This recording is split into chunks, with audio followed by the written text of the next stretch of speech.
Hello and welcome to this live Thursday Kriegspiel night. We are doing the Battle of the Shattered Plains, a fantastical Ancients battle from Brandon Sanderson's The Way of Kings book series. Or the Stormlight Archive is the name of the series.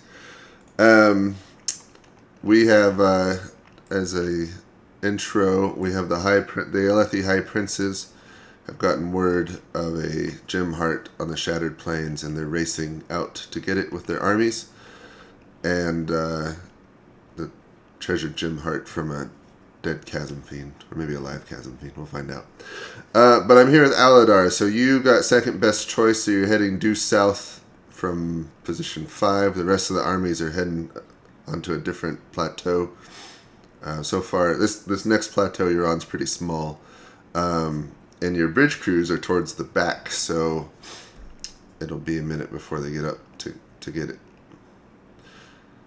Yes, that doesn't seem to be a problem, but so far we seem unopposed. Correct. So let us go and continue forward. Given that the plains in this area are rather thin, I'd like to try and cross on both sides of this plateau. Okay, so both east and south? Yes, east and south.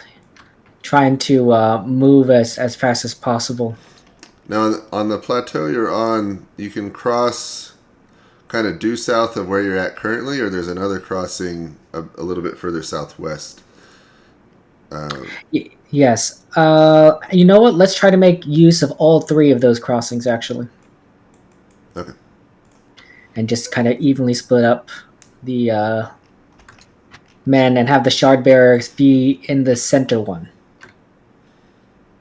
Okay. Also, for those of you listening, don't forget to like and subscribe and hit that bell icon for future battles. All right.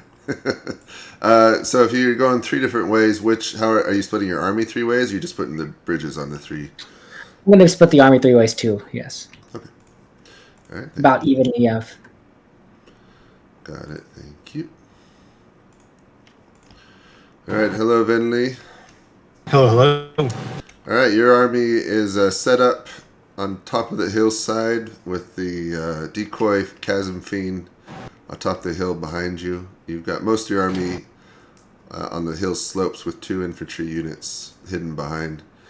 You can see the rest of the army to the northeast and southwest. No sign of the enemy yet, though there are dust clouds in the distance suggesting that they're on their way. All right. Position. Do I give verbal or write them out? I've never done a live game before. Oh, welcome to your first live game. Yeah, so it's verbal. So just tell me what your orders are. All right.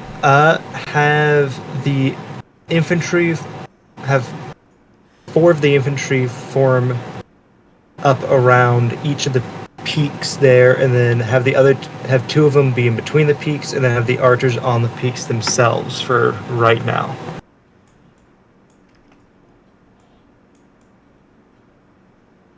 Okay. If you could draw that might be helpful.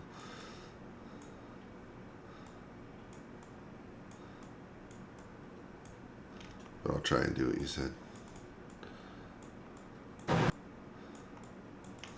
right, thank you. Hello, Eshonai.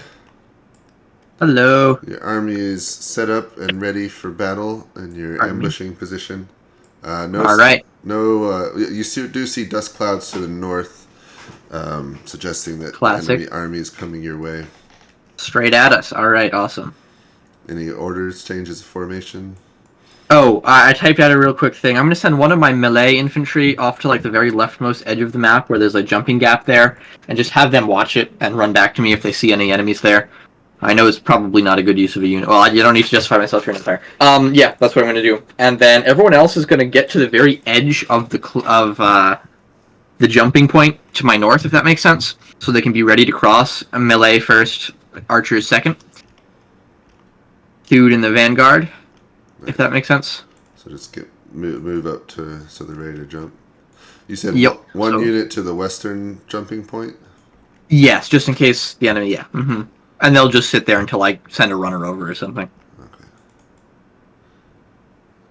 Do I have a telescope or anything, or is this? I guess not. I'm like a barbarian kind of guy. Yeah, I don't think you do. We doing this with drums and all right, cool. You can send units to scout if you want. If I can't see the enemy, they can't see me. We're in an open plain. It's probably best if I stay put for now. All right, got it. Thank you. All right. What are their orders? So over here, Sadius, you wanted to use one of his bridges to block off. I think this is Sadiel's army. Yeah. Okay. Yes, Sabariel. All right.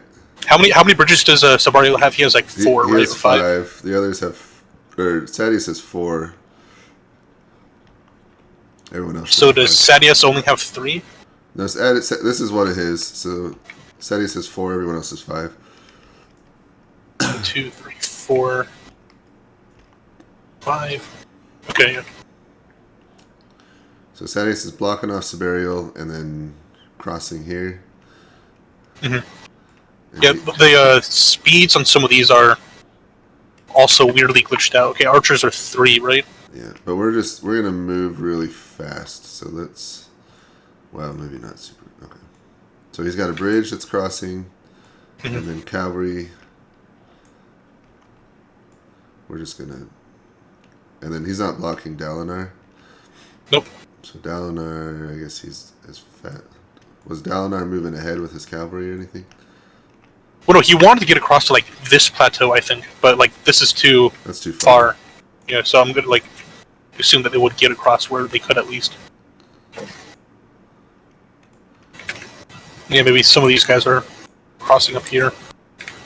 I can't remember. I guess it's written down. Oh no, wait, they can't cross while the bridge is crossing. Never mind. Dalinar's got cavalry, archers, bridge, infantry. So archers, bridges, I guess. Oh no, those already moved up like from like back here. Okay, I'm just speeding up things. Fair enough, yeah. So infantry, and then where did all Siberial's bridges go? He's got 1. 1, 2, 3, 4. Over here, 1, 2, So 3, sorry, 4, I meant 5. Sadius. He's got 1, 2. We're missing some bridges. 3, 4. Oh, you're right. Yep, I was not counting the one he's on. No reason, no reason.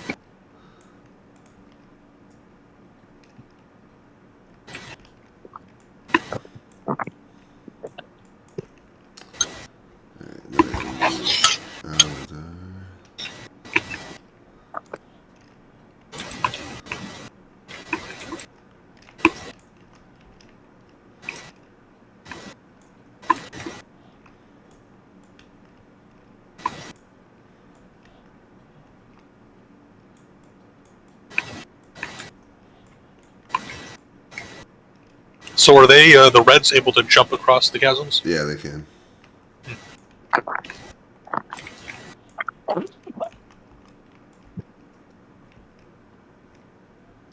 Have you read all the books? Yep. I just finished the 5th one. Like a Oh, couple, I didn't even know the couple 5th weeks was ago. out.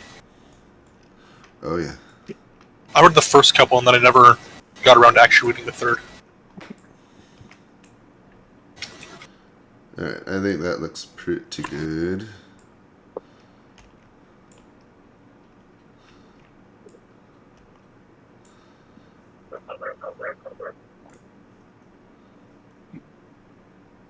Alright, so Sadius says he wants to wear the shard plate, so I'm gonna take that off.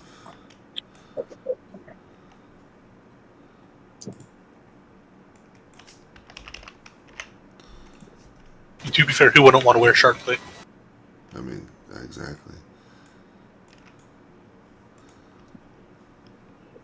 Alright, I think we're good for turn 2. Screenshots.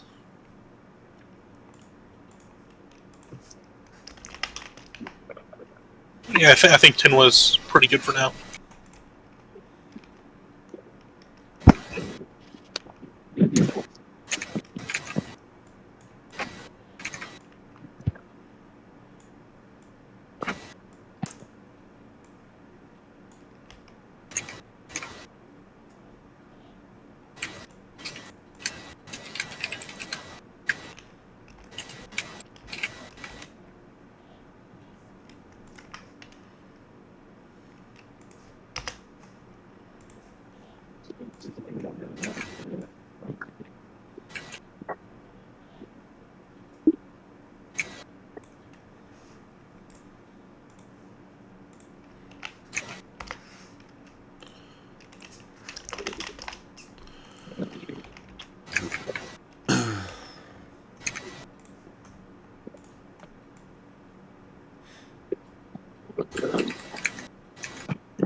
Alright, what are the orders?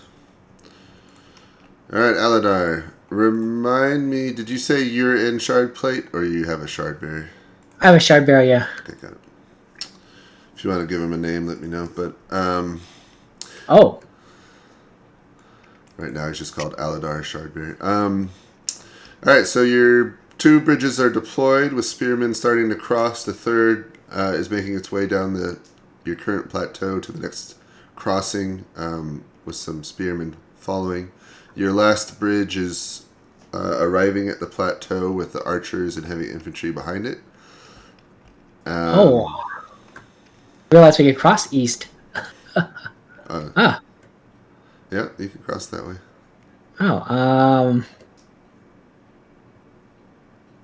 Well, we'll just keep going, I suppose. Let's have the shard bearer though deploy to the east then, and because that seems to be going to be the most crucial part. Okay. But yeah, we'll just keep proceeding forward. Thank you. Where do you want? So your 5th bridge, which way is it going? Since let's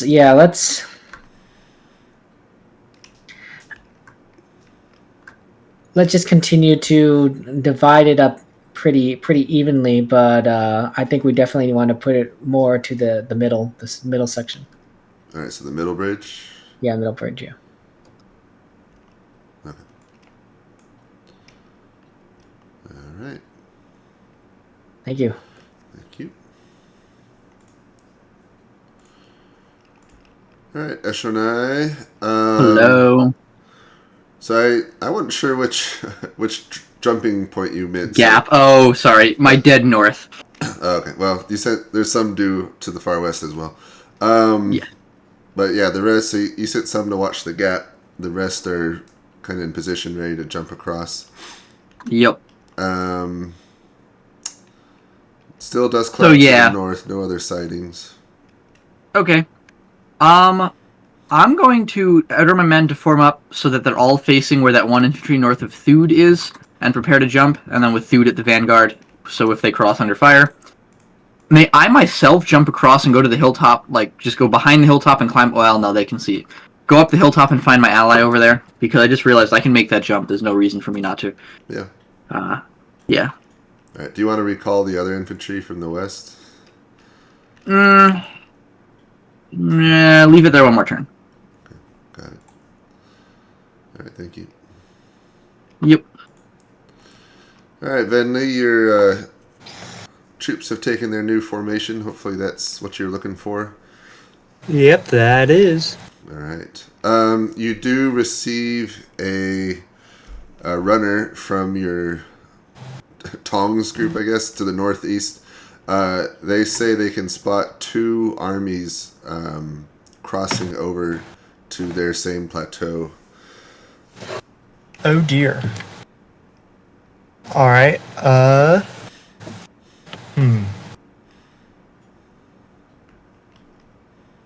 And the player that was representing their commander is not present, right? Yeah, the Thud's not here, so he's the shard plate guy in the west, but basically you command him, but there's a delay of command since they're far away. Alright. Have them wait a little bit to let the enemy... No, they're already on the same plateau. Crap, I need to pull up a map. How big is that plateau? That is... Okay, that's a decent sized plateau. Have them pull back onto the same plateau I'm currently on and take position between the hill and the edge of the chasm on the west side. West side, no, east side, sorry. Okay. Got it. Thank you.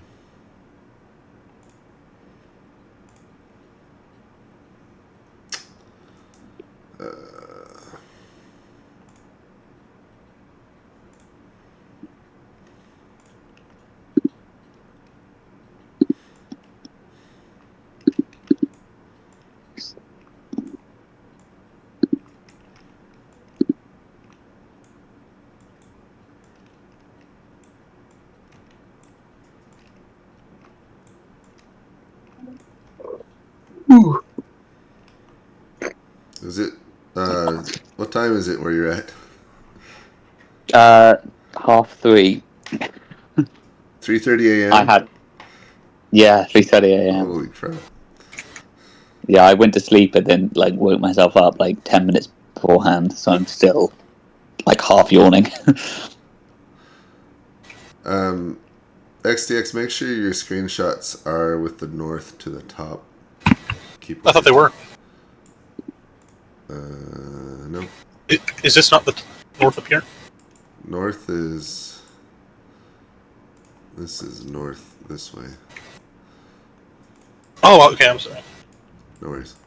We probably should have gone over that before the game. That's my bad. I just kind of assumed where I loaded in was northeast. I thought it loaded that way, but maybe not.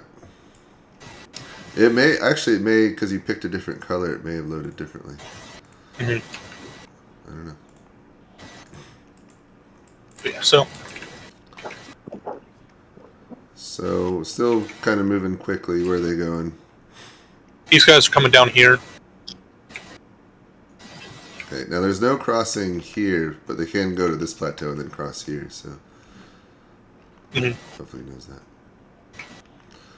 I'd say give them like triple movement still. Okay.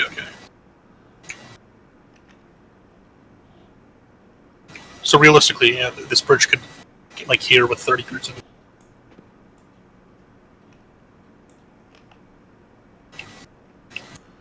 Yeah. Oops.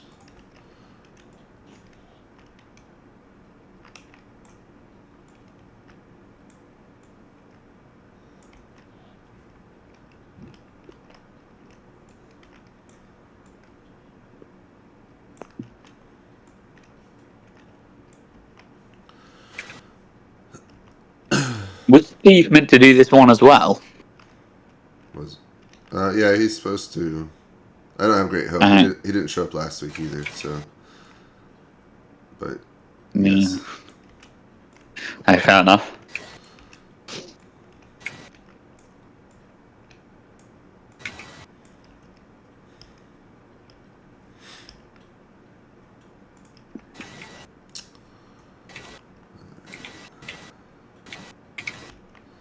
Was Siberio pretty angry about his bridge being, or his?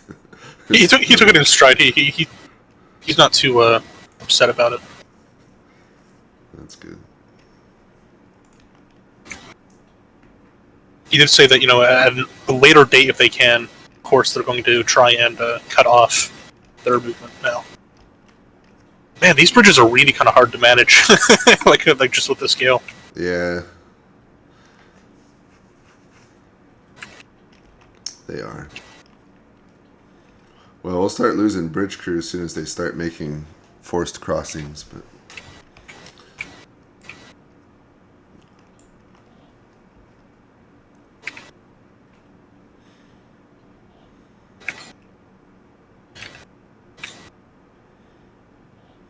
Yeah, okay, so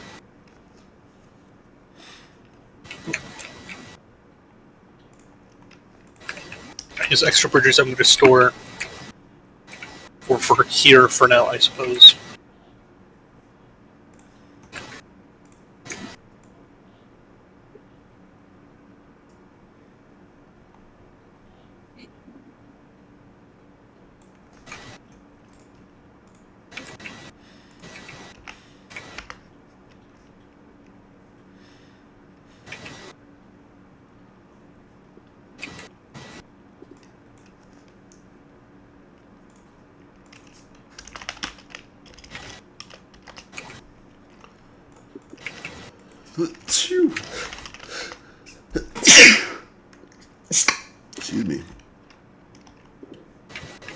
I believe that's it. Am I? Oh yeah. These guys. That looks pretty good. Should these guys be up closer? I mean, they have movement speed of like 2. The guys in the front, and this is like 6. So that is triple. We can move them up even more if you'd like. Like, Yeah. if you want to keep. Yeah, let's just move them up to keep it going. Is that better? Yeah. Okay. New screenshots. You.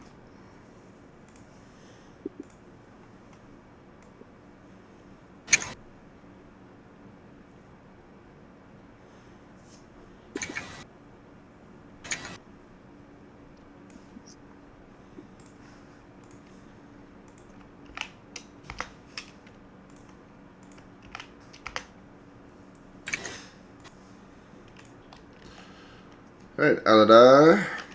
Hello, hello. So your army continues to split into 3. The third bridge goes down to the southwest with some spearmen crossing. Your shard bearer sends a runner back to you to let you know that he spotted Dalinar's army on the plateau just east of his, and they're putting a bridge down. Oh no! Oh no, no. Okay, well we better hurry over then. Let's get that last bridge that we don't, that's at the end and onto this plateau and push onto our push forward ahead of them, ahead of Dalinar. Okay. So pull up the bridge behind you, and it's going east. I just meant the final one in the far back. Yeah, have it go east and then. Yeah. Oh yeah, right. Yeah, right behind me. Yeah, and go east. Yep. You're right. You're right. And then how is your army splitting up still? Let's send the rest in that direction. Like whoever's already kind of across on the other 2 directions keep going, but let's send the rest to the right and to the east, and then proceed on this plateau towards the gemheart. Okay.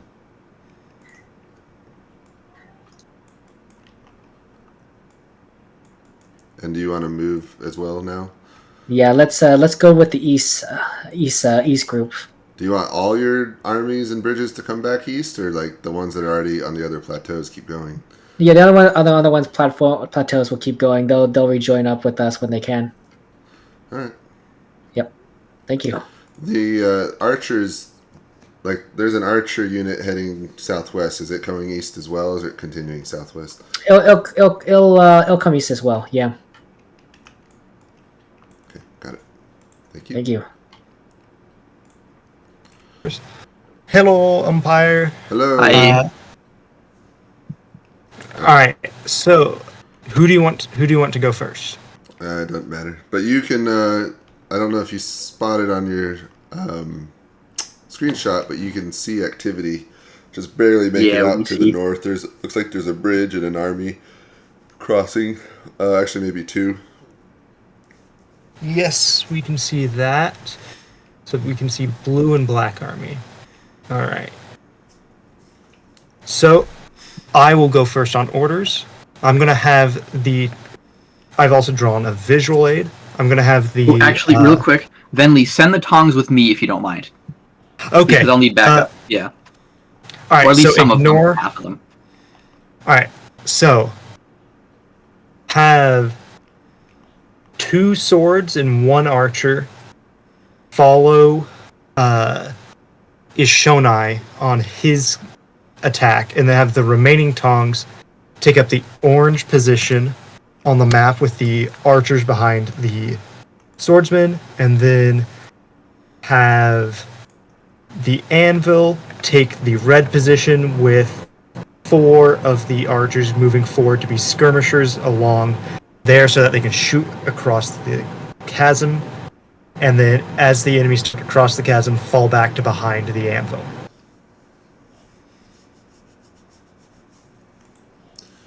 Alright. So,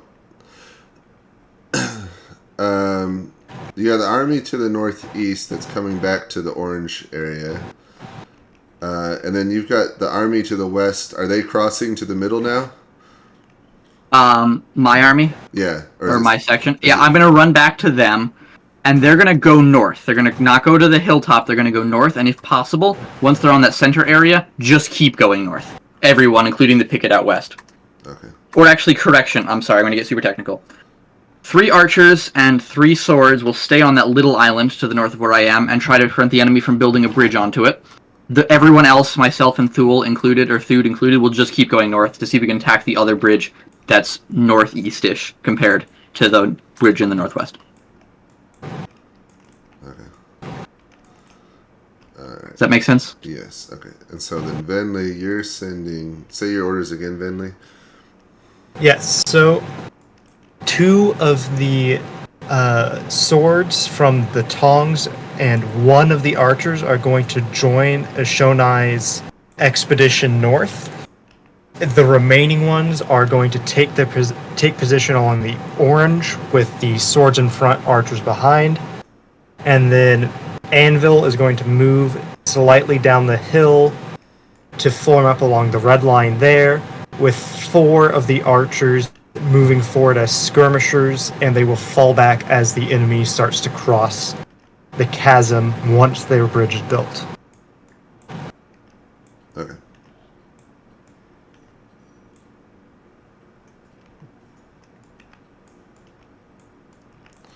Alright, got it. Thank you.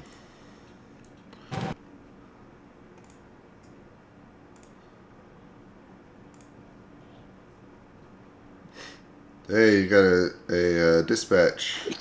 Yes, I've given it a little tick, and it's on the list. Nice. And we actually think old school. I've got a paper list where I write down each one that's received each turn. I'm going to cross them out as they get delivered. That works.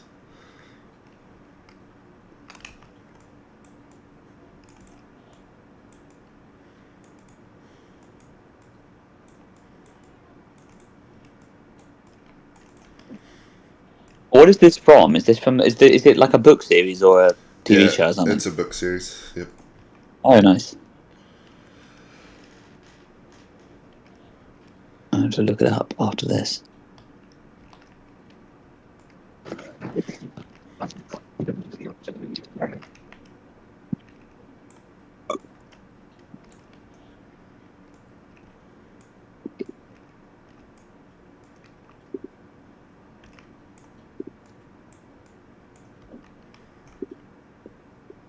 It's a big, like, each book is 1,000 pages.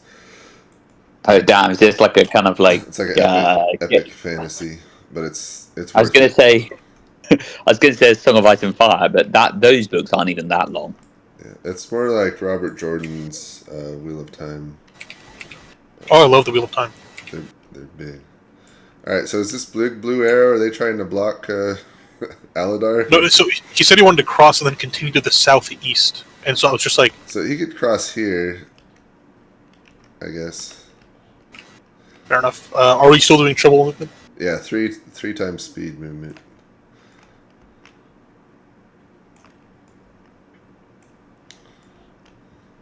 Just barely tipped, absolute tip right there.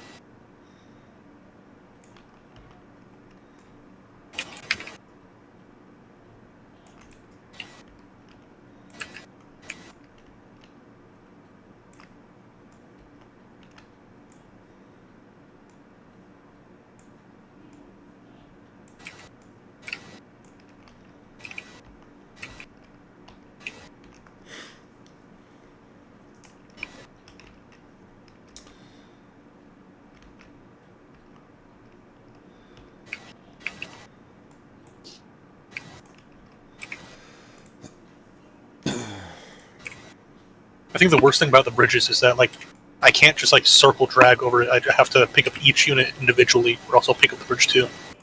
Yeah. That's true.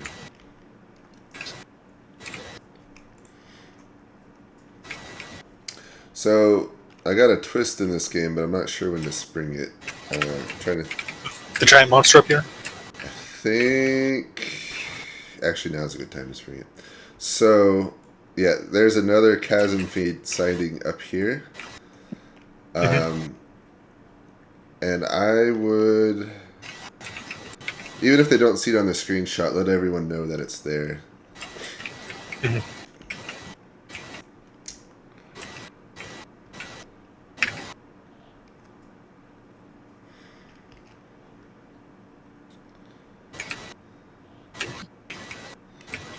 trying to think. Actually, I'm going to move it because I'm going to put it here so the Parshendi have a chance of getting it still.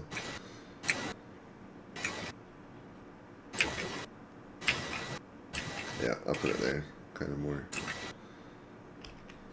There you go.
Now delete your arrows.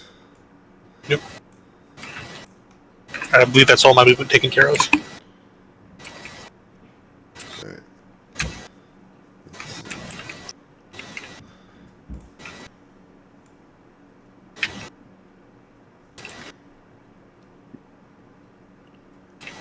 What are the stats on this? On what? What are the stats on the Chasm Fiend? Oh, I didn't get its stats.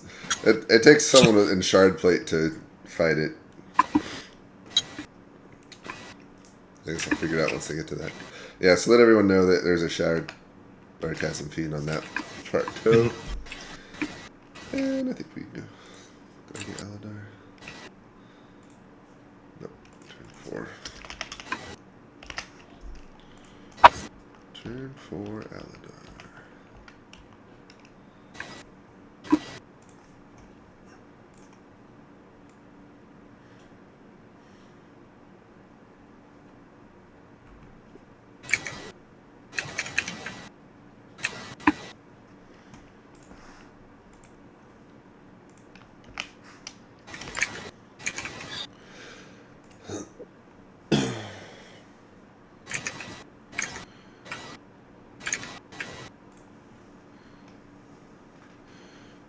Alright, Aladar.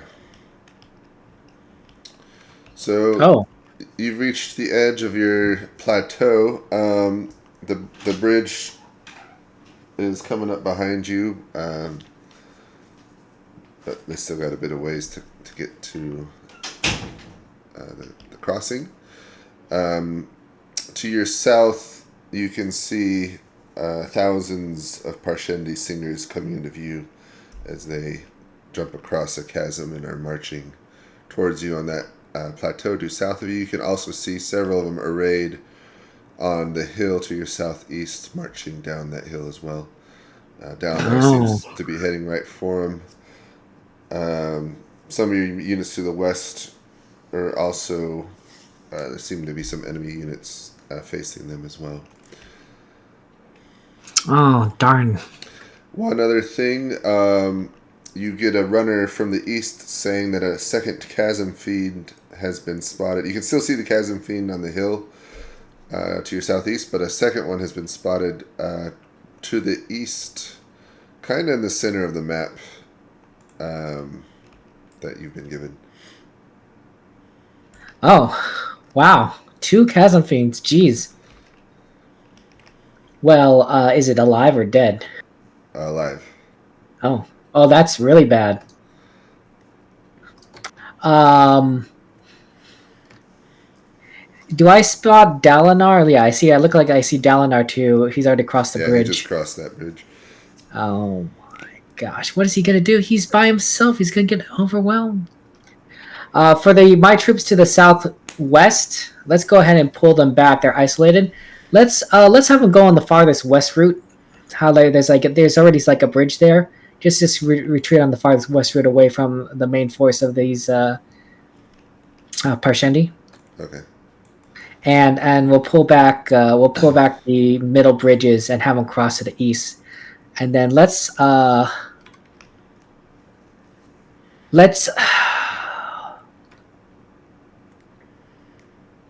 don't have another bridge to cross at this point.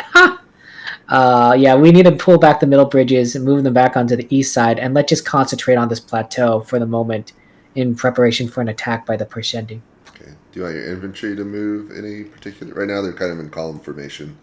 Yeah, let's just have them get ready to like deploy facing south in case the Parshendi come at us. Okay. I'm going to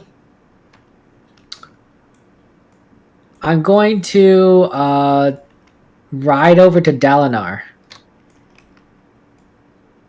Okay. Yeah, and talk with him. And I'll take my cavalry with me as an escort. All right. Do you want your bridge to deploy or just kind of hang back for? Yeah, let's have it hang back for us.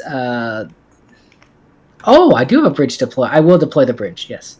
On which kind of west and east, which the one where the army is due south of you, or the one where the hill is? One where the hill is. Okay. To the east, right? It should be like parallel to Dalinar's bridge, I think. Yeah. Yeah, but we won't cross it. We'll just prepare for an attack. Okay. And yeah, well, those southwest troops, I think, are just gonna have to make the long way back. But yeah, thank you. Got it. All right, Eshonai, you descend the hill, rejoin your troops, and leap across the chasm onto the next plateau. As you move north, more of the enemy troops come into view. You can see them. Actually, what can't you see? They have cavalry. Horrifying. So you can see they're kind of crossing all sorts of different plateaus. So there's some forces to the west, and then some due north of you and northeast. Okay. Have my guys behind me. Just keep crossing over, including the 3 from the Tongs. Have 1 arrow and 3 infantry from my main column go left to the west to engage my spearmen and support my poor infantry on the other flank there. Everyone else is just to form up on the northern tip of the island me and Thude are currently on. I'm going to send Thude left to deal with the spearmen, but he personally has orders to rejoin me once they're defeated. All right, that was 3 infantry and 1 archer going that way? Yes. And then the 1 infantry that's already there, Yeah, okay. And everyone else is just to form up looking at Aladar and his forces.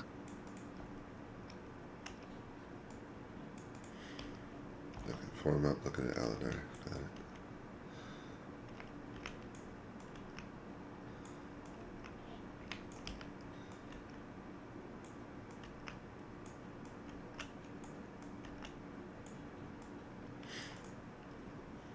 Okay, got it. Thank you. All right, Benley. So hello. You can see the enemy. More enemy troops come into view to your north. You can also see a new alive chasm fiend is on the plateau to your east, like 2 plateaus over. A new what? Chasm fiend. A real chasm fiend? Yeah, a real one. Oh. What's valuable about them? I've never read them. Their hearts are like giant gems, which are insanely valuable, like the value of a small kingdom kind of value. Okay. It helps to feed armies. It's just insane. Yeah, you want to capture it if you can. Okay. And it's directly east, or is it northeast? Directly east. Okay. It does take. It usually takes a shard bearer to take it down, and even then, it's kind of difficult. Unfortunate. All right. For the current, am I able to tell if it's in view of the green army there to my northeast? Yeah, it probably would be. Okay. And is it on the same plateau, or is it the plateau to the east? The plateau to the southeast of where the enemy is. Okay. And that blue force, that's cavalry coming across the bridge, right? Correct. Okay. Send a runner to... Oh, how do you pronounce his name? Bentley? Ashani? Shonai. So to communicate, just type a dispatch in your channel, and the umpire will deliver it. All right.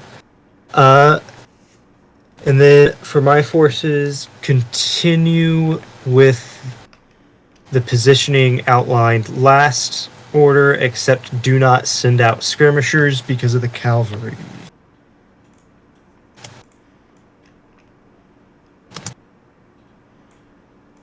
Okay.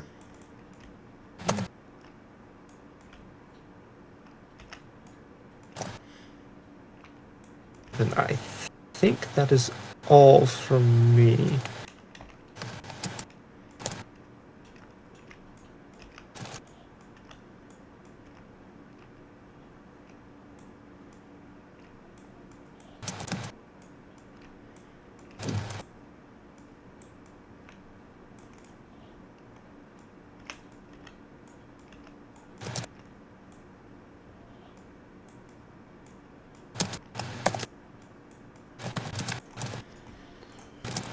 All right, thank you.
I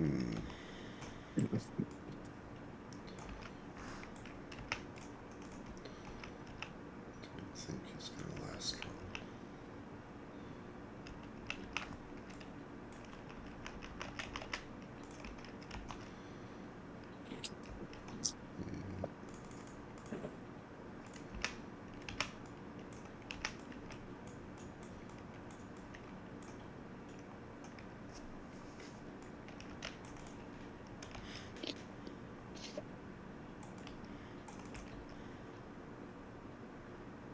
What is a living chasm beat? A chasm fiend? Like Venley just said a living chasm beat. Is that right? I don't know what it is. Should be chasm fiend. Uh, I'm it is taking like a. I'm taking a picture of Like, it for you. oh, thank you. It's like a giant crustacean monster. Like a sandworm in Dune. Yeah. Oh, not really, but I see what you mean. Ah, thank you. Oh God. Are we speeding up movement this turn? Yeah, still 3 times, I think. Okay.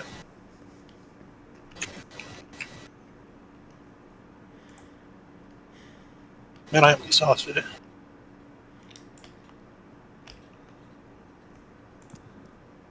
So Aladar and Dalinar are going to co-locate.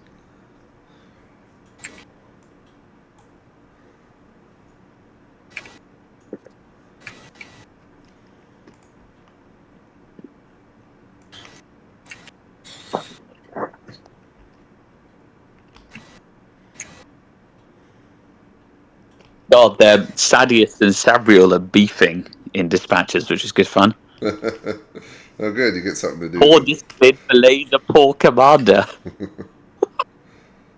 It's funny.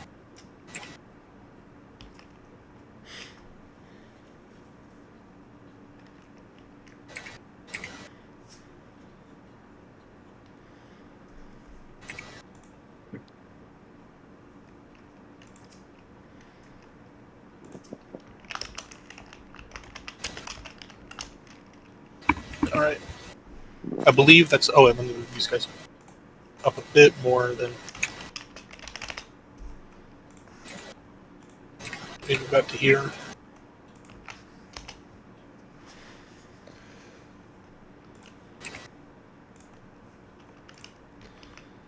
Yeah, let me know when you're done. Yeah, sorry.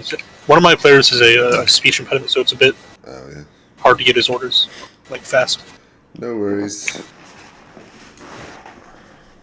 So I'm assuming the Chasm Fiend basically just acts as something they both either have to deal with or get round, because it's a threat to both. It is both a threat and the goal. So A goal, as in, to kill it. they want to kill it and take its gemheart.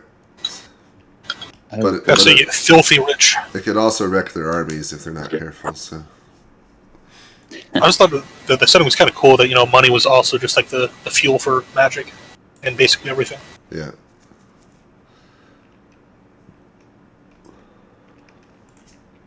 I'm done. Okay. Screenshots. Turn 5.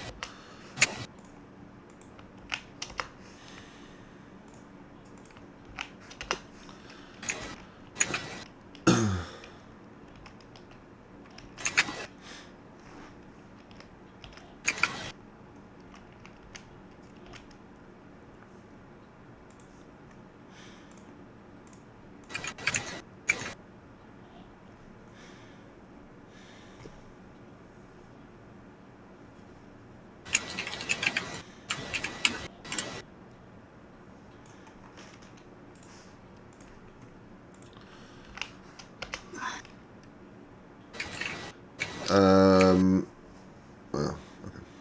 Aladar and Dalinar are together, but I think we can still take their orders separately. Mm-hmm.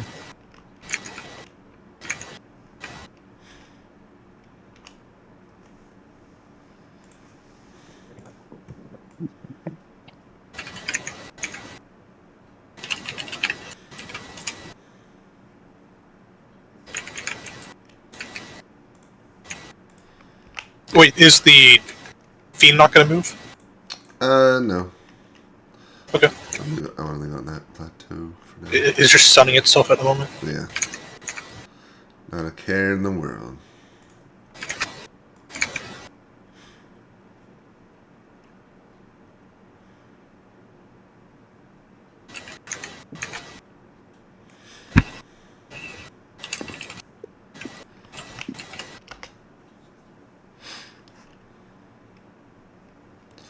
Alright, I'm gonna go get orders.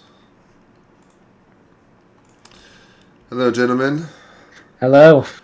Alright, I'll still, even though you're together, I'll still just do Aladar. So Aladar has ridden over to speak with Dalinar, accompanied by his cavalry. Over here, you can see a bit of Sadius's, I guess, bridges to the east, but the main Parshendi army to the southeast. Your troops line up at the chasm, or the cliff's edge to the south, and the enemy appears to be lining up to do the same, though they've not attempted any crossing. And the rest of your bridges to the northwest are slowly making their way over. But the one that was coming has deployed. What are your orders, Aladar? Dalinar, are you planning on moving in now that Sadius has arrived to the field? If he assaults that first, you have no claim on the gemheart. So Thaddeus is attacking from the east, or has bridges on the east, is what we saw? Yeah. Okay. I would commit to an assault if the other High Princes are committing. I care more for victory than I care for the jump heart. So, You'd be willing to give up the gemheart to Sadius?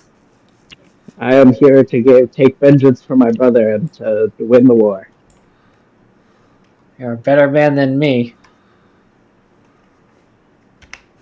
I will continue to concentrate my troops on this plateau. Actually, yeah, this plateau. I will have the archers begin firing upon the Parshendi if they're in range, and I will defend my bridgehead if they try to push it off. Okay. So stay where they are. Archers fire. Everyone else consolidate from the west. That's right. In preparation for attack. I will fight on this flank, but if you are assaulting, I won't join you on your assault, Dalinar. All right. I have a question. Yep. Those smaller fissures that are like right ahead of my cavalry, do those require a bridge to cross? No. Okay. They're like a couple feet across that a man or horse could cross it. Okay. Cool. Alright. XDX should be here for your orders down now. Thank you. Alright. Alright, Venley. There's a lot of enemy bridges deploying across. I do believe you sent me Ishai's screenshot. Well, let me fix that.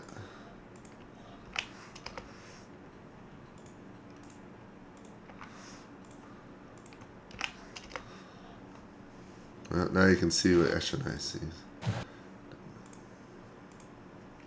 Alright. What great fun. Okay. So yes, 3 armies approaching from the north with multiple bridges already deployed unopposed. Alright. Roughly how many frontages are these guys able to move in a turn? So My guys. We've been moving 3 times speed. Normally your infantry can move 3 frontages. Okay. But we're about to get into combat. So yeah, it'll be about 3. And then their infantry can move 3, and then their cav. Their 5? infantry's slower, so 2 to 3. And their cav's like 5 or 6. Alright. And then my infantry's not spear, so they're not excellent against cav. But those cav are... Or do they move slower on the bridges? No, once deployed, they're not that much slower Okay. on the bridges. I mean,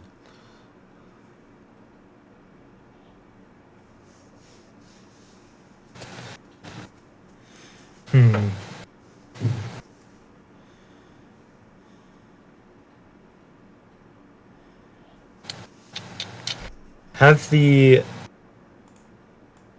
Tong infantry move forward to try and intercept them as they come off the bridge at that bottleneck.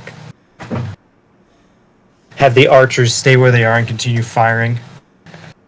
If the cav make it to the end of their bridge before the infantry get there, they are to hold where they are and prepare for a cav charge. Right, so attack the units crossing the bridges to the north of them. Yes. And then at Anvil, they are to move forward to try and attack the cavalry as the spears are coming across the bridge with 4 infantry units with 2 archers moving a little bit forward to fire on the cavalry. Alright, 4 and 2. Okay. The rest stay where they are? The rest stay where they are in reserve. Alrighty.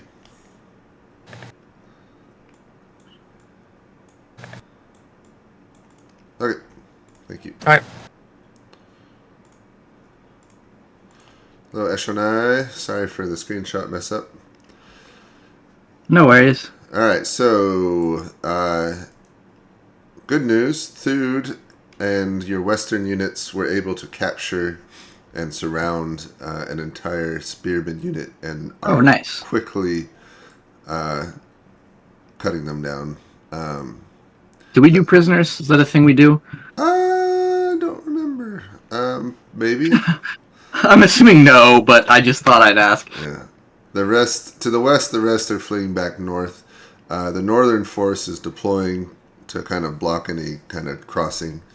Okay. And Could we do an opposed crossing, or is that not even possible? Oh no, you can't. Like you can oppose them, or you could even. I mean, you can jump across like into them and fight. And try and fight. I don't know if that'd be wise, but thank you. Yeah, it's harder, but yeah, you can do that. I'm gonna, if I can, send word to Thule. And since the other spearmen seem to be retreating and without a commander, they won't get any orders anytime soon and can't threaten our flank.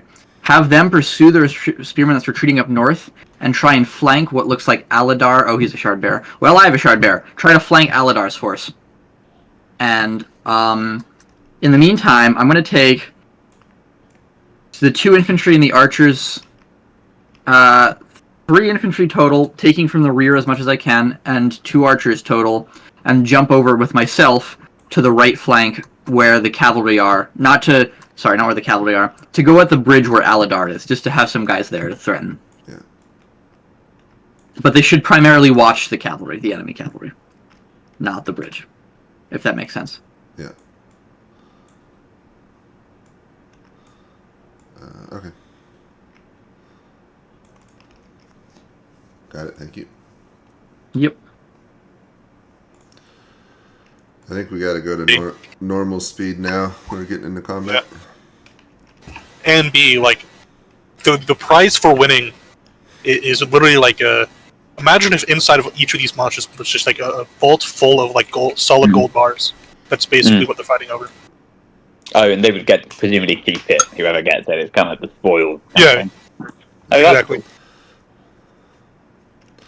Cool. All right. Yeah, that bridge crossing. All right, so we got fighting here, and did these guys move up or? Yeah, this is the maximum of their movement. Okay, so all right, so we got cavalry and a shard bearer. Oof, that's gonna hurt. Okay, so cavalry charge with infantry. You wanted to like focus them on the southernmost tip of their flank, so I guess just this guy if possible. Okay. Well, the shard bearer and then also the archers are firing into him.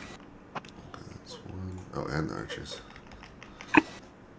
That's 2 more, and then the archers.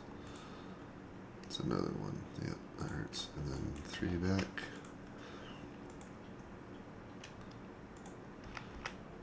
And then that unit. Oh, I should have just added this.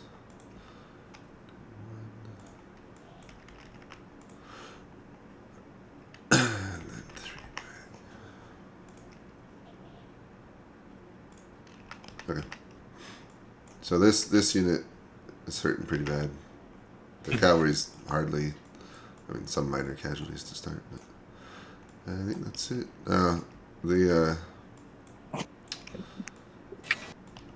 not fighting. I need to do something to resist Siberial. Here's what I'm gonna do. Oh, okay. I'll give Venley an option to. I have an idea. Okay. What were you saying? Also, so the blue cavalry over here is trying to hold this bridgehead here where the squiggly lines are, the cracks. Okay. So would they get into a fight with the infantry over here, or? Well, the infantry just moved up that far, so I don't. I guess leave them. Because I mean, he wanted to like hold it like, maybe just like they might attack this one because they're trying to like kind of protect along this main crack here. You see? Yeah, we can roll for that.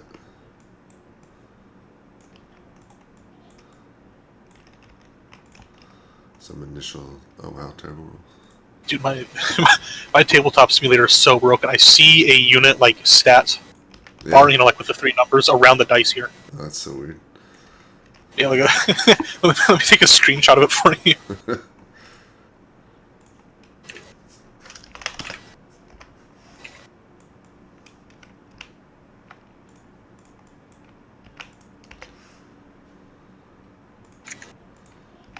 I'll put it in the Umpire channel.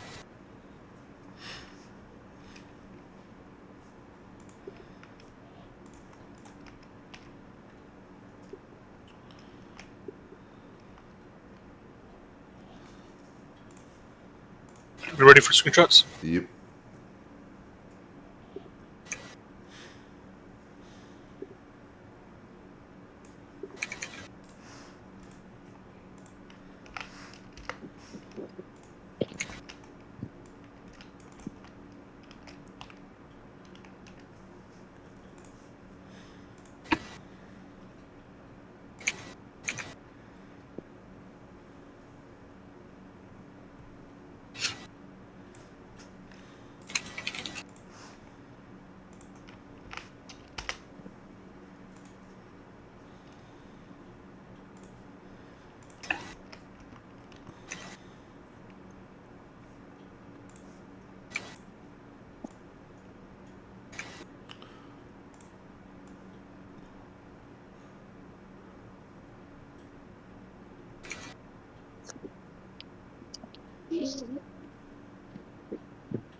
Alright, look at updates.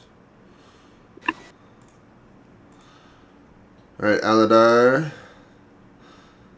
Hello, and Eleanor. Alright, so you receive word from the west that one of your spearmen units got surrounded and was unable to make their escape. The rest were able to get north to safety, but they report 4 to 5 units of enemy infantry on kind of that long, thin plateau. You can kind of see them to the west there, moving north, with one of the Parshendi is in Shard Plate. One of the Shard Bearers is over there.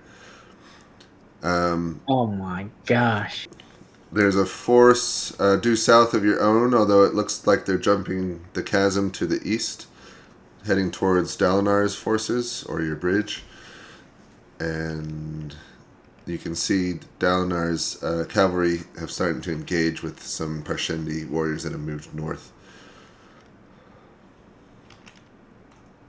Okay. I'm going to ride with my cavalry to where the remains of my troops are and see if I can protect them as they all kind of consolidate onto the plateau, the ones on the far west. Okay. Also, and then the bridges too. And I want to deploy my heavy infantry across the bridge to hold the bridgehead at the front, but not to engage otherwise. Okay. And I'm just going to continue trying to get everyone onto this one plateau, including the bridges. But that's unfortunate about my spearman group.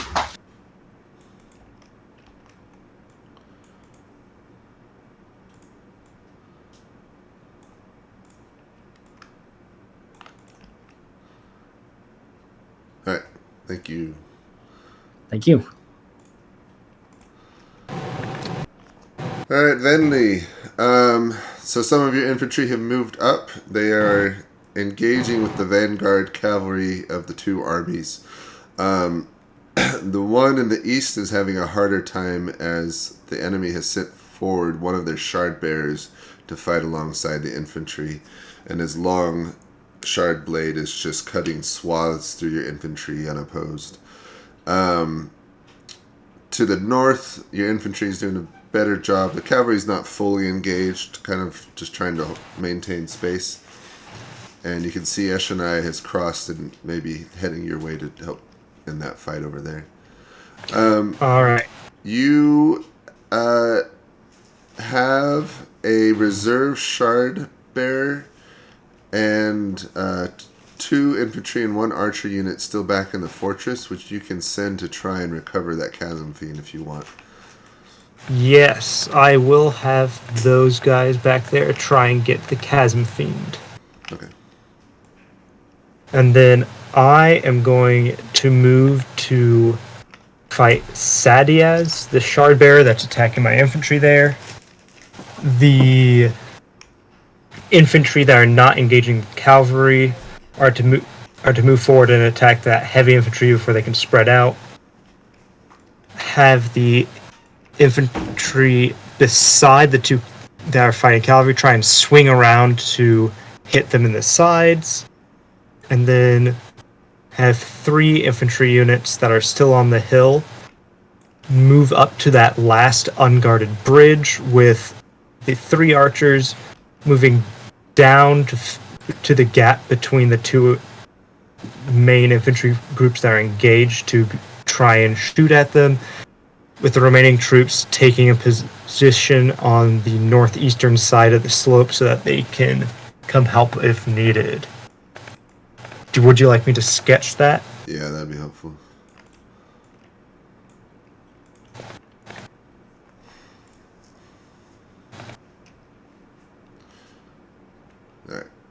Yeah, I'll look for your. I guess I'll wait for your sketch. All right.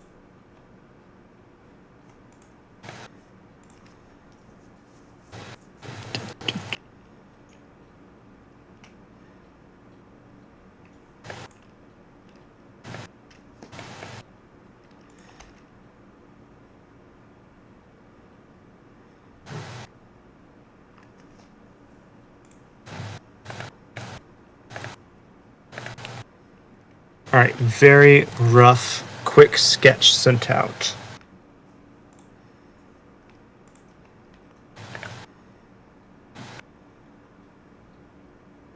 Oh.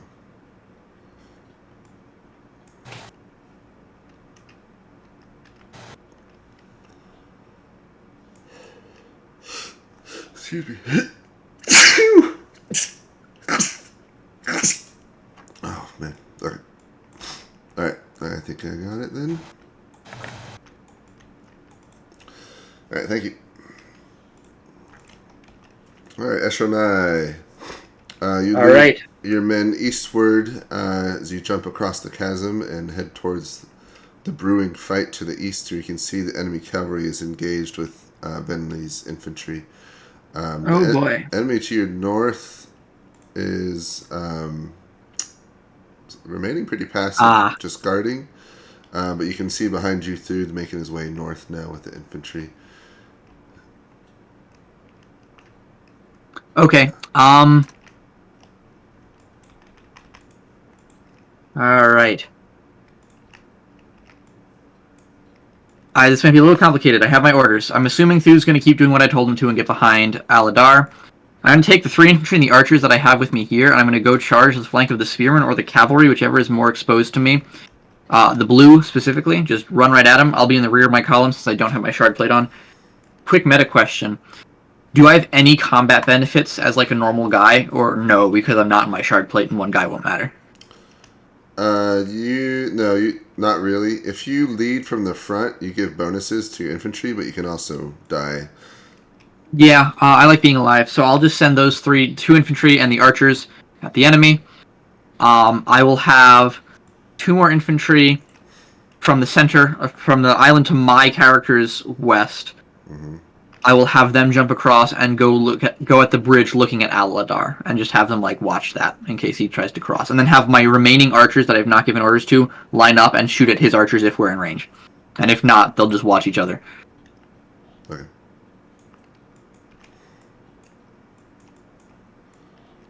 Got it. Thank you. Make sense? Yep. All right.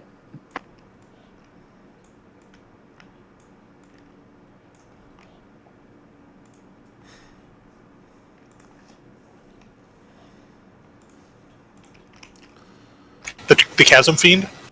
Chasm Fiend. Is it not Sand connected Thing! Sand Thing! I was because when I first described it to James, I was thinking of like Sandworm Dune, but it's nothing like that. It's just the only thing I could think of. Oh, also, yeah, James, I'm sorry I can't help run combat, but like I can't really. No, that's all right. When like more than half the units have like the glitch numbers on the back, it's a bit impossible. Not a problem. I'll tell you. So down here, so the infantry are going to be kind of charging 1-to-1, Okay. and hopefully that kind of helps him because he wants to isolate this infantry here to break through with the cavalry and himself and these archers. Yep. Because he wants to get around and outflank them. Let's see. He's doing with the archer support. That's a 7 attack.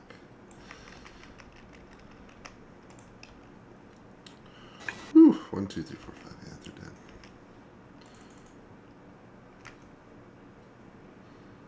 I'm just gonna take him off the board. All right, and he's doing 3 back.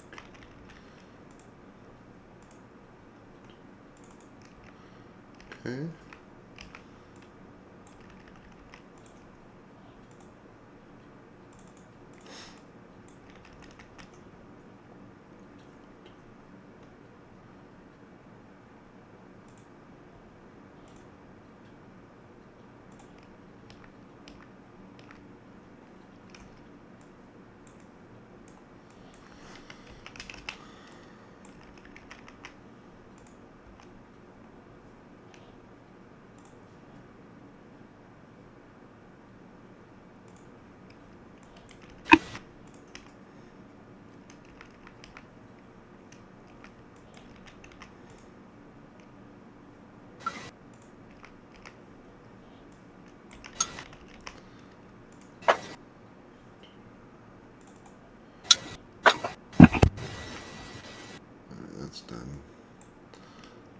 here we got.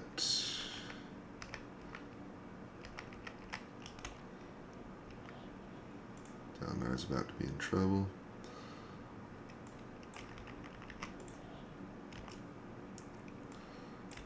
That worked out.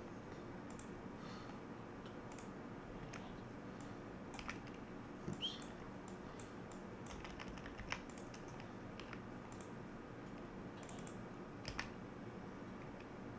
Oh, and the archer.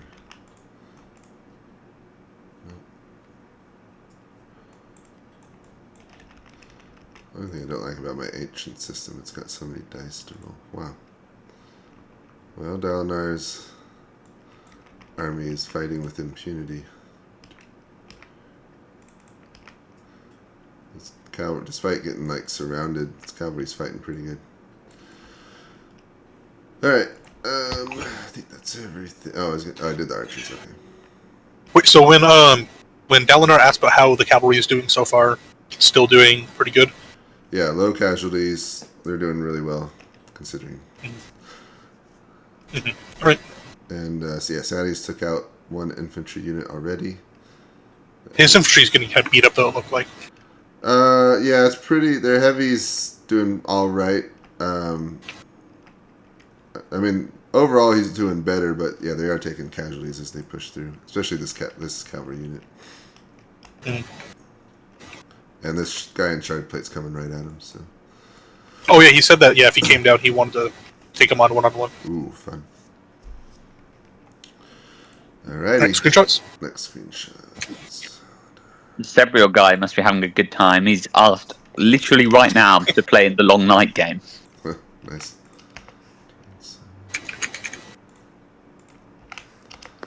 That one will be different, fun in a different way. 2-7.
Alright. Alright, Aladar. So you take your cavalry escort and head back northwest to your kind of support your western forces. You can see a bridge crew pulling off the crossing on that one plateau to your southwest with 3 units of spearmen heading your way. To the south, your archers are trading fire with enemy archers across the chasm, and your heavy infantry is starting to make its way across the bridge. But you can see Parshendi and Shard Plate moving up the plateau, threatening to get in your flanker rear. Okay, let's keep moving to try to rescue those spearmen, and let's call my shard bearer to join me. I know it's going to take him a while, although he's in shard plate, so he can move pretty fast. Yep. And let's just try to prevent us from being completely flanked. The heavy infantry should remain where they are at, in case the enemy comes over in that direction. But we'll just try to concentrate into 2 groups: this front group and then this rear rescue group, including our shard bearer. And you and your cavalry are going where exactly? They're going to continue to go towards the spearmen that are trying to join us. Okay. Yeah, we're just all going to try and consolidate together Right. before we get flanked. And we'll try to also save the bridge crews, yes. Oh, you don't care about those guys. I need them to get back. They're expendable. You got tons of extra bridges. I got 2 bridges, and I worry about losing them. Okay. I should have bid bridges instead of spearmen. I don't know what I was thinking. I don't need bridges. All right. All right, Venli, you all right? You're making your way down the hill towards the Shard Bear to your east. Your infantry continues to hold at the enemy bridgehead, but you can tell they're slowly losing, especially the unit facing that Shard Bear. To the northwest, your infantry's holding the line, although it's heavy fighting with the cavalry. And you can see the enemy, they have a third crossing on that other bridge unopposed. Yeah. Let's see, what else? You can see the Yellow Army marching towards the Chasm Fiend. Yep. Alright. What are your orders? Alright, for orders, I'm going to continue to try and attack Sadias. Have the archer that is exposed pull back further. Have 2 of the infantry units move to help the 3 that are currently fighting in the northeast. The remaining are to try harder to get up to the spearmen that are crossing unopposed, while the archers try and slow them down with volleys. Yeah.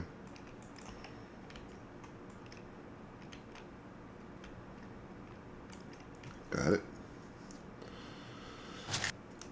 All right. Thank you.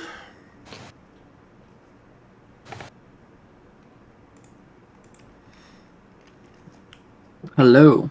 All right, Eshranai. So you and your army are making your way east towards the Blue Army's forces. Yep. You can see some heavy infantry crossing, the Black Army crossing south towards you. Back west, your archers are trading fire with the enemy across the chasm. And Thude's kind of out of range. I don't know what he's doing. Okay. I had a feeling. Okay. I have my orders.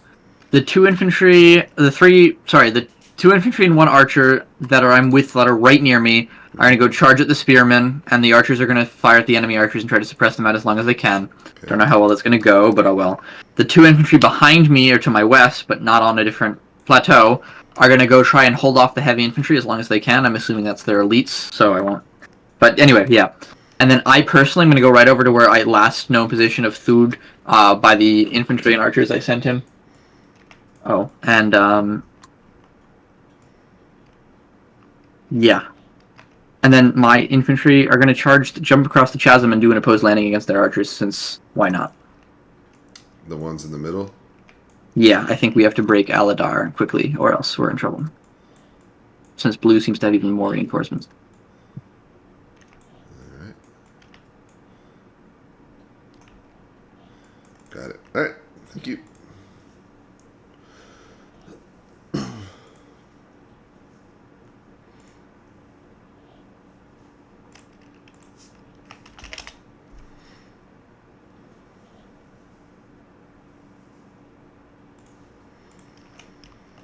They kind of use the gemhearts for like their rituals and stuff. But Well, they make food. Like they literally can yeah. make food, make buildings, make. It's like But the provide an risk is entire different. economy. But yeah, they're at war with the humans after assassinating their king, and so the humans, because they don't have any they don't have any castles. They all live deep in the shattered plains. So instead, the humans just come and try to stop them from harvesting gem hearts and are trying to starve them out. I got to read this. This sounds interesting. It's pretty good. Oh wow.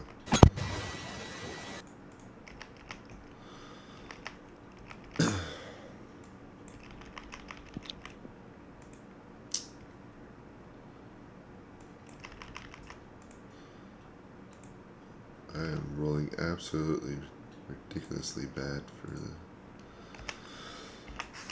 Alethi. That's right. Let's see. Okay, that's done. Of course, that the what's his name? Dalinar calls for his reserve to come across the bridge right as the enemy are getting behind them.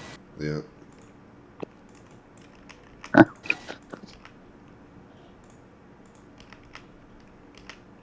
Oh yeah, he's getting involved personally in the fighting up here, by the way. Okay, good. Let's see.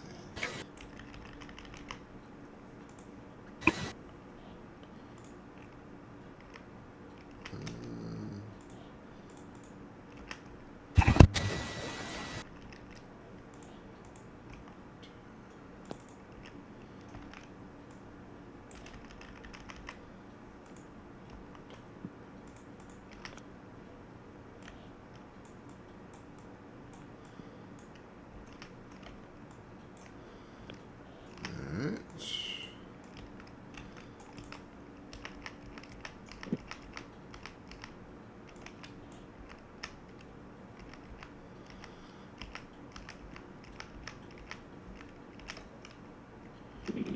Lots of combat.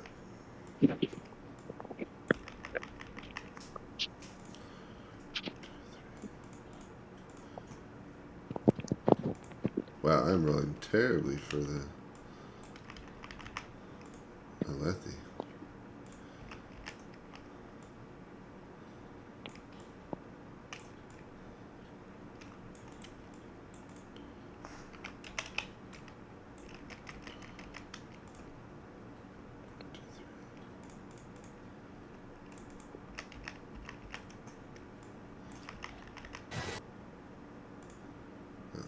That's a bit more even at least.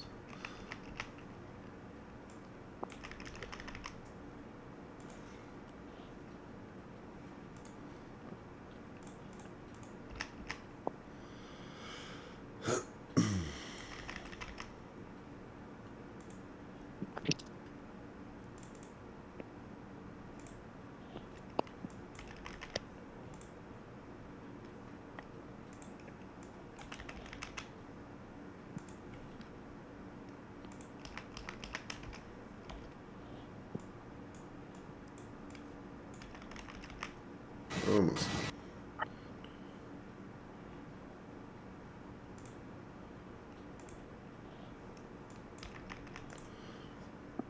Yeah, I have an Ancients rule set that's only one dice. I should pull that back out again.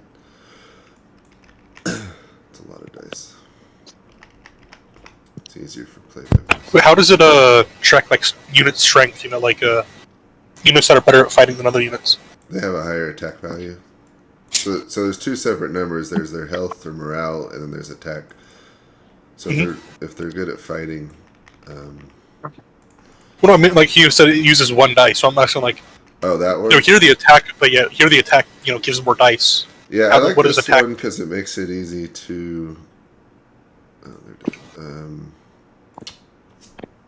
have a good feel for strength and morale. That one, like I've used D12, and then it's the modifier to hit, like what number you have to get to do it. This one's more straightforward, so it's pretty easy. It's just a lot of dice to roll. Alright,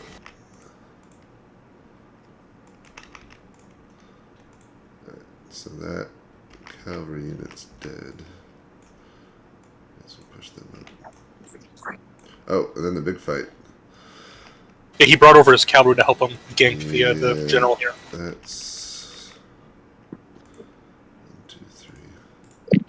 This fight's gonna take a while, but let's see. 3, 3. So he got hit twice, and then he's gonna do 2 back.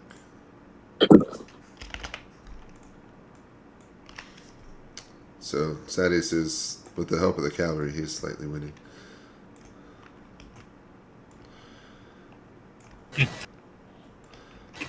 But his army's having trouble behind him.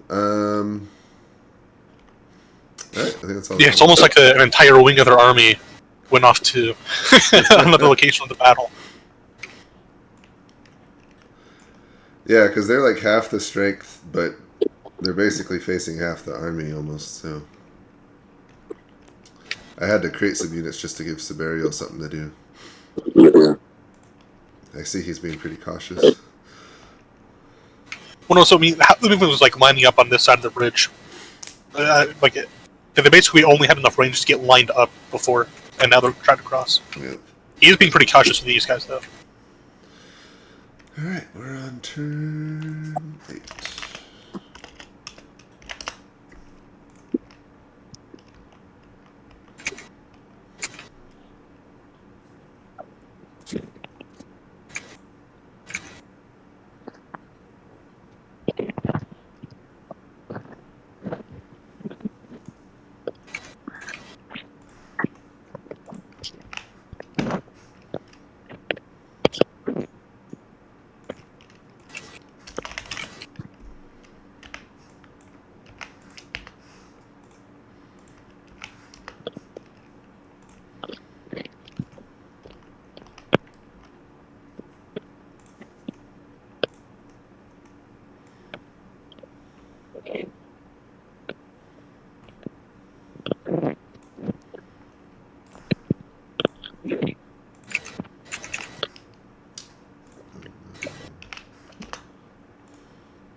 Alright, Aladar.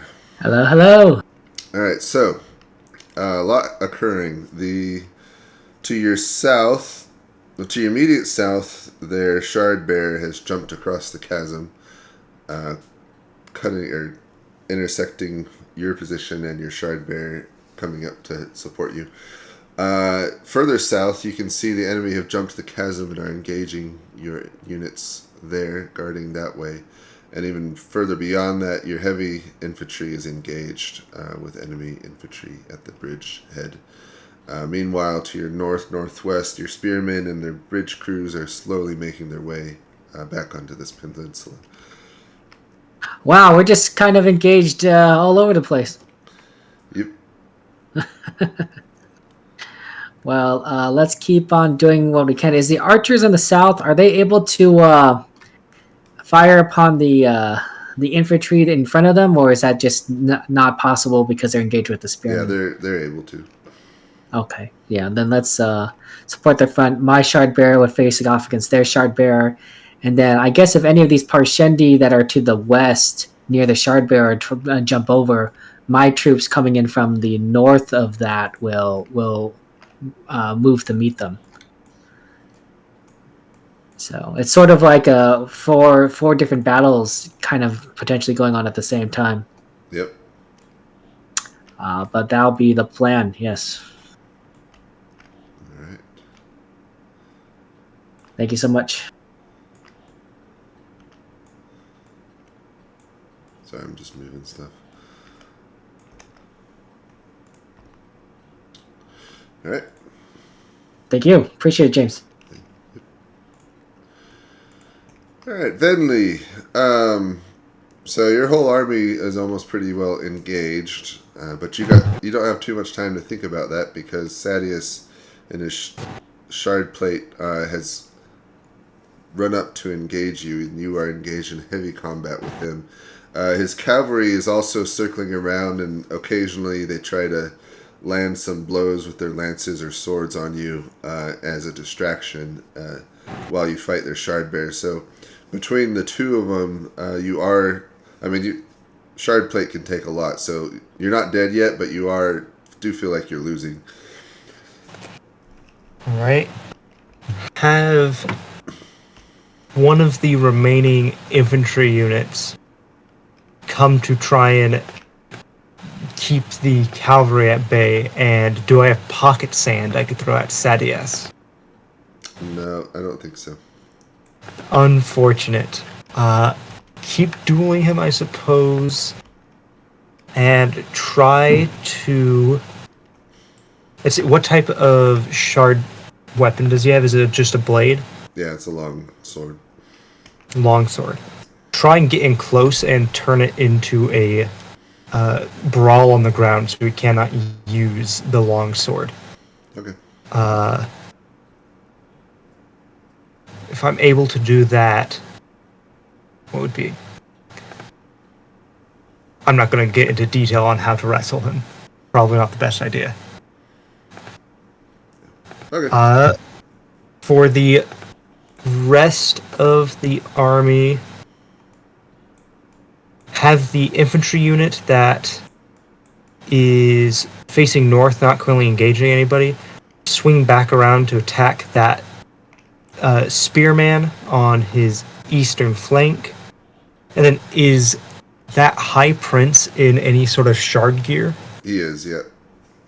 He is? Okay. Fortunate once again.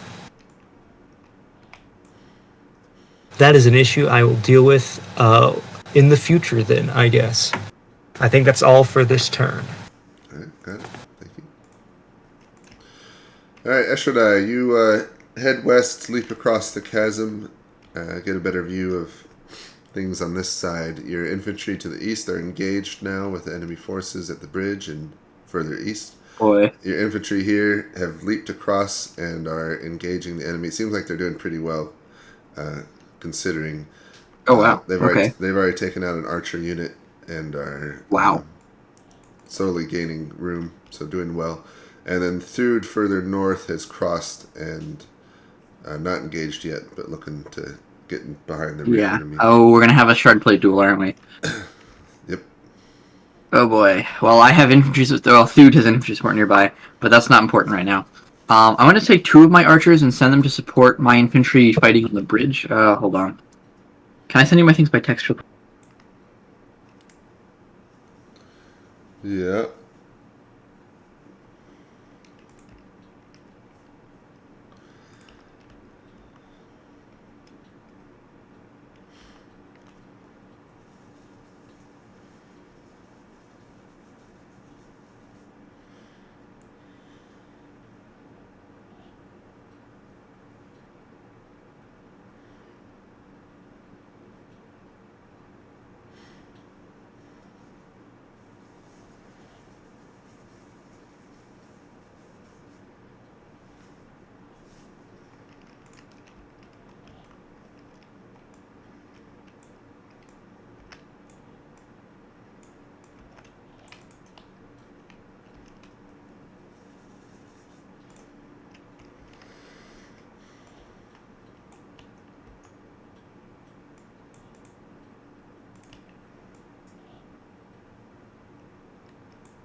Taking so long to cross the bridge.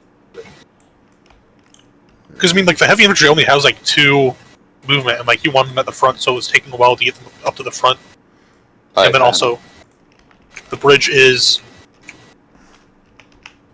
like 3 across, so like it takes more than a turn just to get across the bridge itself with the heavy infantry. I see you mean. Sorry, I was just nosy. Yeah, they were only moving so far before because we were doing like triple movement speed. Yeah, I didn't when with the like the bridges and the gaps and things. I don't have a particularly good sense of scale for this.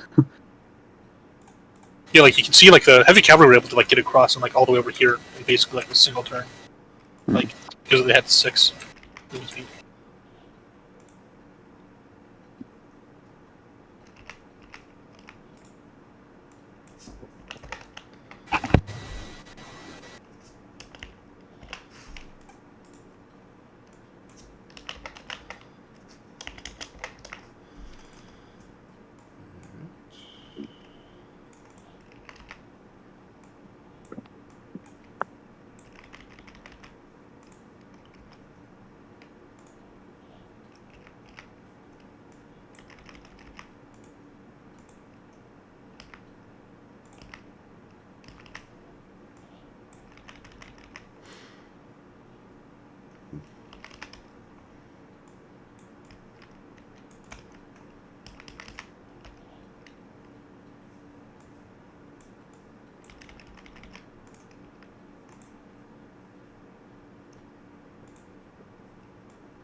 Do my rolling.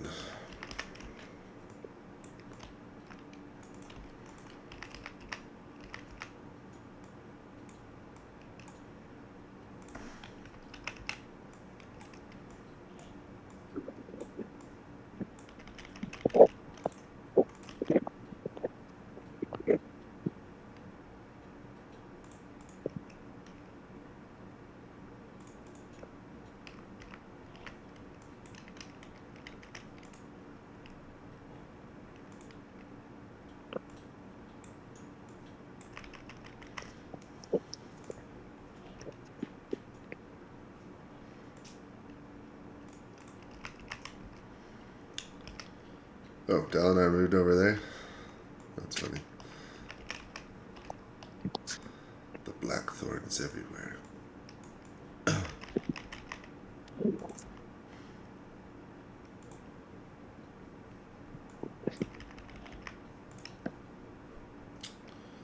Alright, so he took out an infantry unit.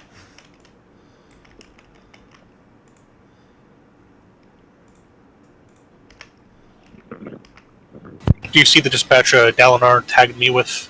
Yeah. Tibergian? I've got that. Okay, okay. Gotta give it a look. How's the duel going? I haven't gotten that far yet. Oh. Not.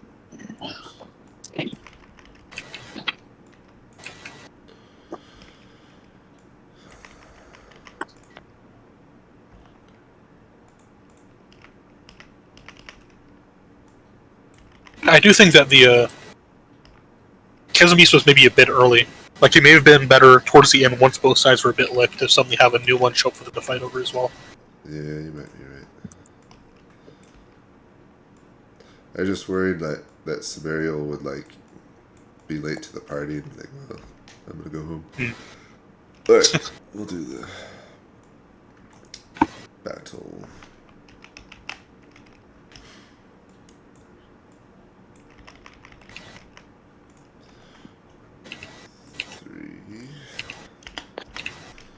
Oh wow, Venley's doing bad. Alright. Wait, so who won in the duel this turn? Sadius is winning by far.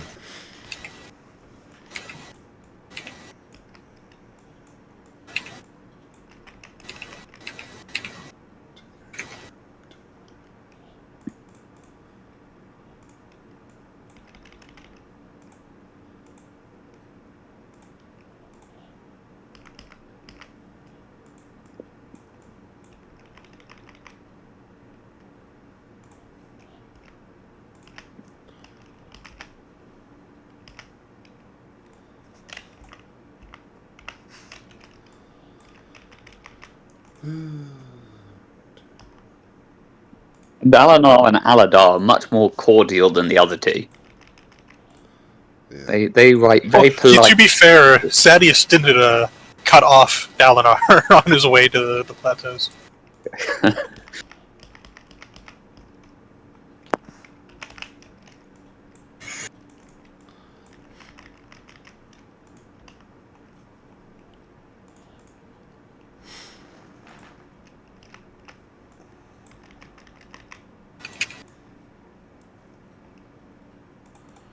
Oh, starting to roll better for the Alethi at least.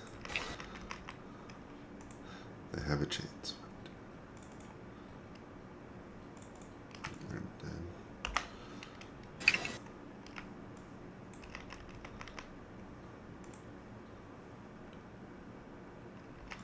They're dead. Alright. Combat done. So at the other Chasm Fiend, let them know that the Parshendi Shard Bearer is battling the Chasm Fiend right now. You can describe that how you will.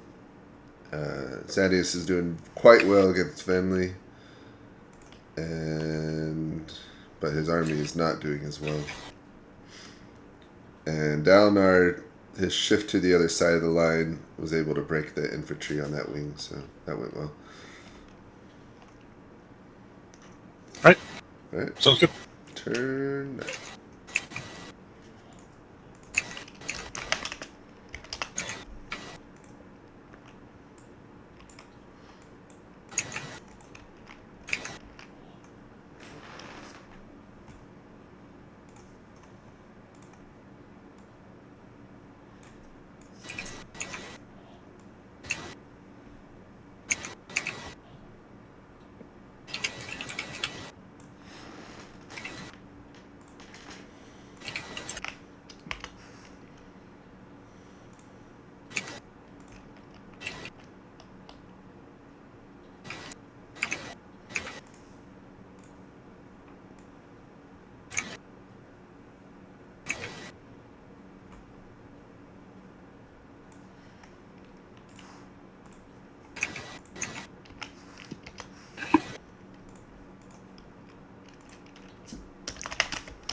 Hello, Aladar. Hello, James. All right, so your shard bear is engaging the enemy shard bear, and so far it doesn't seem to be going well for him.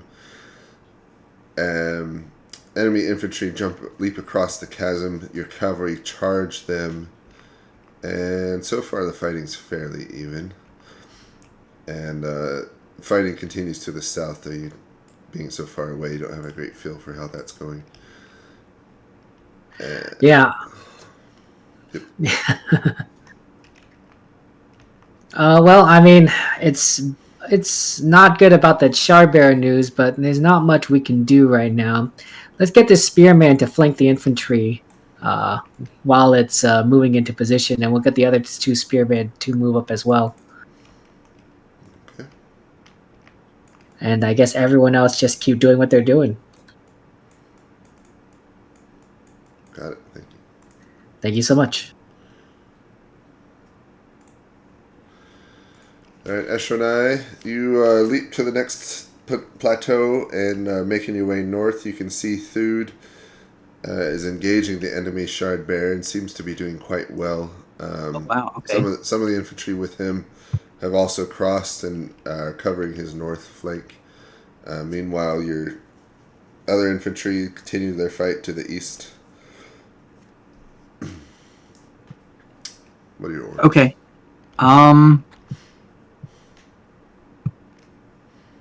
From what my dispatch says, not good. I don't know if there's anything I can really. I messed up a bit. Oh well. I want to go personally find the other Aladar formation that's the same shape as me, if that makes sense, and hunt him down and kill him. That doesn't make sense. What are you talking about? Oh, see how there's a little black.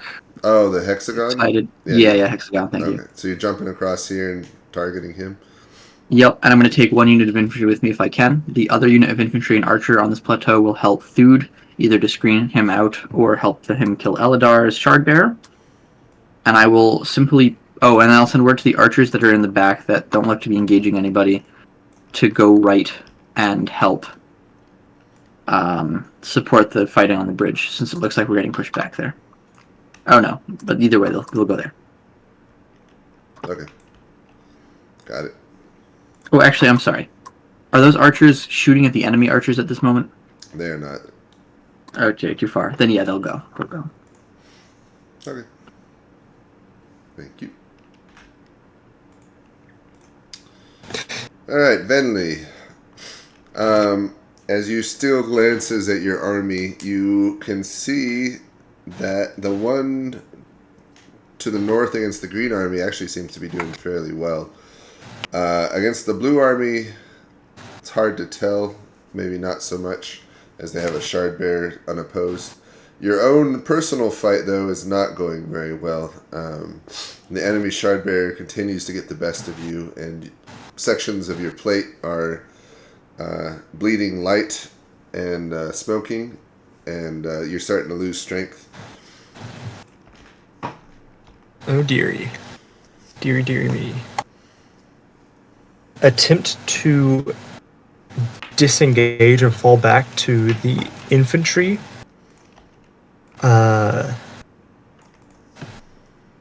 That is coming in to assist me. And then the final reserve infantry is to plug the gap in the line that just opened up. The infantry that just defeated a spearman unit is to start to roll up the enemy flank, while the archer that is behind the infantry that's going to start rolling the enemy flank is to make a 90-degree turn and start firing into the blues. Okay.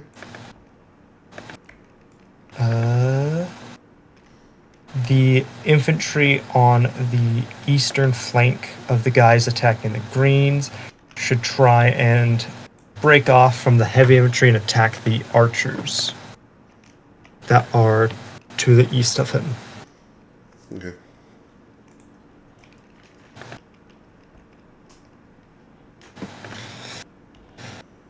Got it. Thank you.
I assume you want me to keep sending them from Venli and Sadius, even though they're personally in a duel.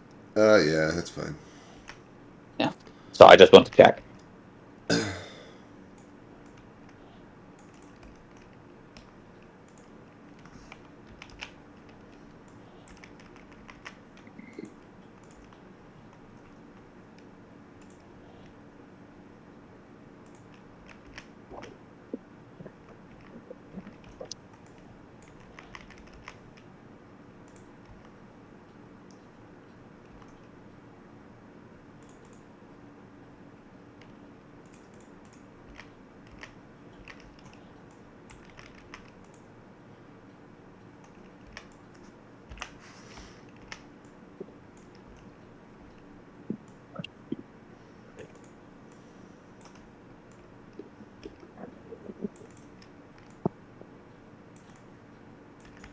Oh my god, they're still doing it.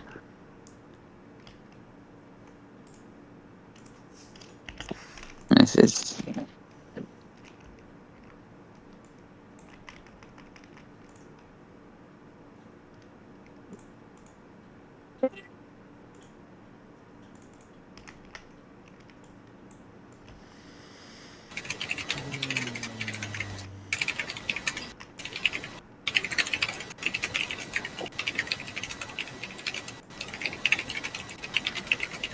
XCX is typing like a madman. Oh. Yeah, but we do have a keyboard, sorry. Have you got one of those cool ones with the clunky keys? Yeah, so it's a mechanical keyboard. Oh, nice.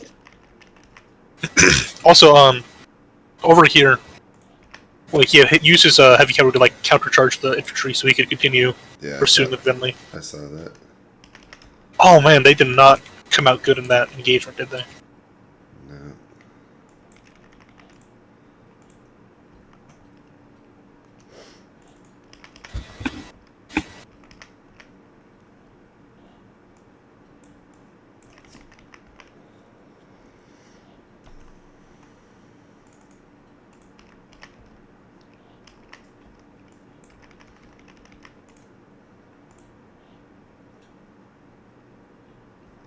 No. looks like they might not even need the yellow army on to the east.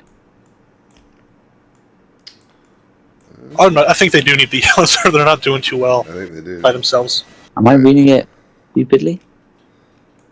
Oh god, yeah, no, I'm looking at the wrong one. I think I forgot to... Is he fighting the Chasm Fiend too? Oh yeah, he's sending his Shardbearer to fight it, and then he's using the Spearman to hit them like this way, and flanking them with the cavalry. Right. And of course, the archers are supporting. Are they attacking this turn, or do they just barely get there? The Spearmen. Oh, they're attacking.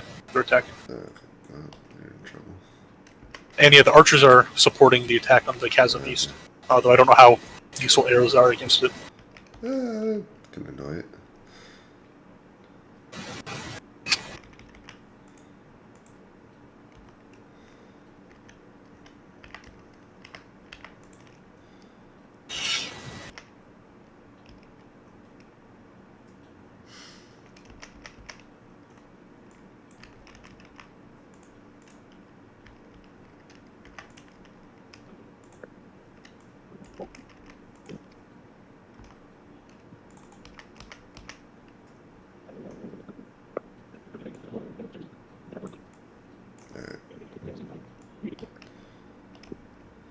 So, Siberial, between the two Shard Bears, that Chasm Fiend's having a tough time. It should fall soon. Saddies continues to do well against Venli, and Venli's close to dying. His shard plates busted in several sections and leaking light. Dalinar is starting to take damage as well, but still doing pretty well. Saddies' army is not doing well though, so if he can't get over it, Yeah, his plans are to get take this guy's shard plate and shard blade, and then just retreat with his army. okay. Well, I mean that's worth a lot too. Yeah. Although I give him a little bit of challenge, because tell him like it's looking like if he doesn't go help his army's going to rout pretty soon. Well, I mean, I don't think he actually minds that too much. He had this bridge placed just so he would have like a way to escape, assuming he's going to be cut off. Okay. Tell him that he does need to think about the bridges to get back to the main plateau. Although in shard plate he can jump, but I guess if he's not worried about his army, but something to consider. He said it's a small price to pay to sacrifice some brown ice for it. Yeah, so Daladar doing alright. Aladar's not doing alright, and I think that's it. So we're now turn 10. You said Alinar is not doing all right? No, his Shard Bear's doing crap.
Alright.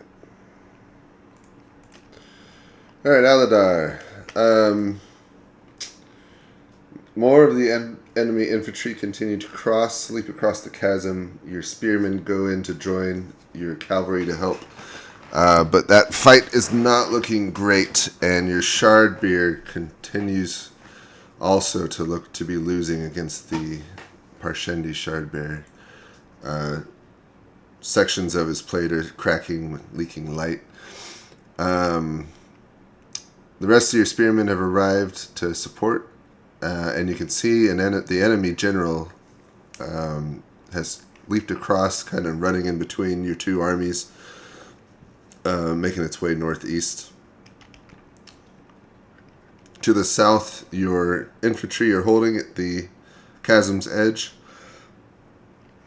Seem to be doing pretty well there. Let's pull back one of the heavy infantry to the archers, because I'm worried we're going to get flanked in that direction. See if we can get them get everyone, all those units ready for a potential flank, and then have the shard bearer move north to be within the lines of the spearmen. So that we could provide some protect the shard bearers, my shard bearers' flanks with some spearmen. See if we can give them a little help there. It's not a lot of help, but it's not nothing either. Yeah. One thing to think about is where do you want your bridges as an escape plan? I don't like the way we came. I mean, I kind of do like the way we came, but let's leave these bridges where there are actually. Okay. Yeah, we'll can we set up that last bridge leading back towards the camps? Yep. Yeah, and I think that might be a good idea. All right. Thank you so much. Thank you.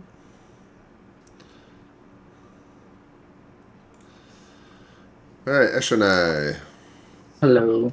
So you've leaped across the chasm. You're kind of darting in between the two enemy armies. Thud continues to be doing quite well against the enemy shard bearer. As is your infantry in the north against the enemy cavalry and spearmen seem to be doing quite well. We really outclassed him. It seems he's also killed a heavy infantry unit. Yeah, you're doing well against the heavy infantry in the southeast. Okay. I'm going to take some gambles then. The infantry touching Thud should just try to help him dogpile Aladar before returning north to help fight, because I think, frankly, the sooner we kill him, the better. Myself and the infantry near me, I'm going to lead from the front this time. We're going to charge into the rear of those archers in the center of the enemy formation to our south, and then help out in killing whatever spearman unit. Doesn't really matter. The one to the left for direction's sake. And then everyone else will just keep fighting. Shame I can't kill Aladar myself, but that's alright. Well, you can make your way around the army if you want. No, I think it's best I focus on winning the battle rather than my vainglory. Okay. And I'll stay with my infantry. Trust me, as much as I'm tempted to go kill Aladar. Alright, got it.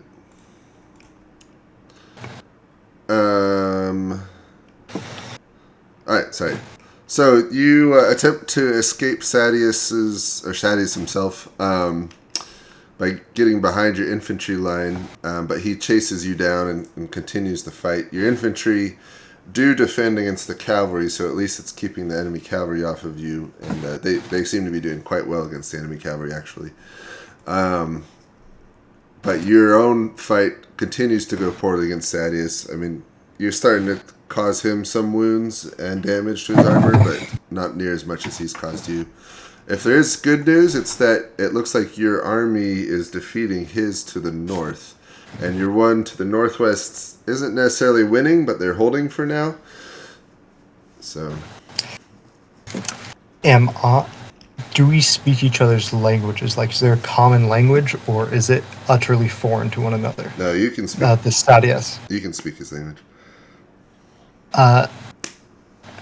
Shout at him that while he might be winning this duel, his army is buckling. And advise and tell him that if he withdraws now, I will not pursue his troops. So go ahead and just write it as a dispatch, and he'll get it next turn. All right. Any other orders?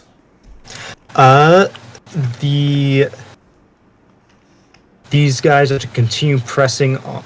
Or sorry, you can't see what I'm pointing at. No. The guys fighting the greens are to keep pressing to force them back. The spare swordsman to the north of that army that is not currently engaged in combat is to wheel about to try and help the guys fighting the blues. And then if my infantry defeats the Sadius' cavalry, they're to turn and help me fight Sadius.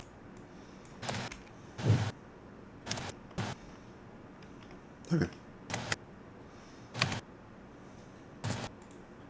Got it. Thank you.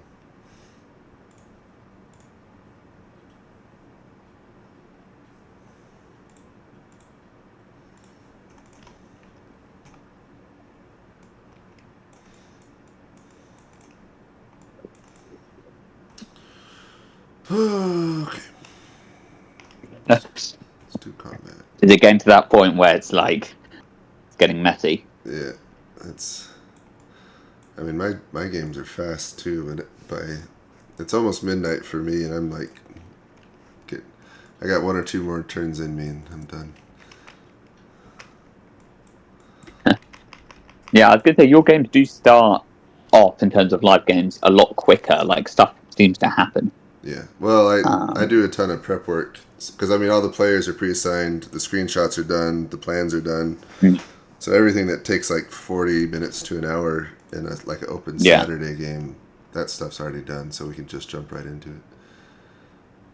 I think almost no open Saturday games I've ever been in have started within like 45 minutes of the start time. Yeah, always takes ages. Yeah, it just takes forever to assign everyone. And if it's good, there's a CIC already who has a plan. But if there's no plan, then you gotta read the briefing and talk it through. And it's nice when they've got. Sometimes I think there seem to be CICs that are ready, but they don't have they've not written it out, and it's it's good. Like at least they can talk it through. But it is so helpful just to have at least a map of what they want you to do, so you can kind of digest it quite quickly.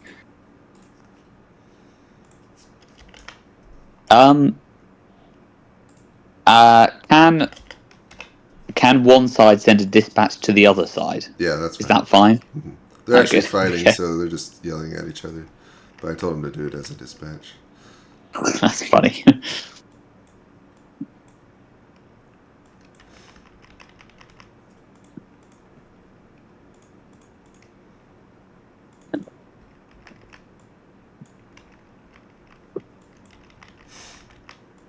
Alright, so Sadia said if they can hold out 1 more turn before retreating, that'd be optimal. But since they were already kind of on the verge of breaking, I don't really think that would be very comforting words for their commanders. No.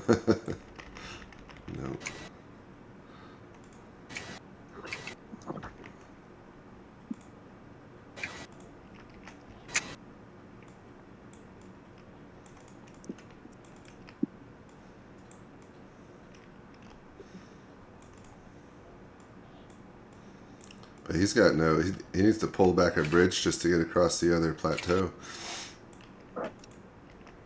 Yeah, I'll go ahead and have this bridge kind of automatically retreat along with him.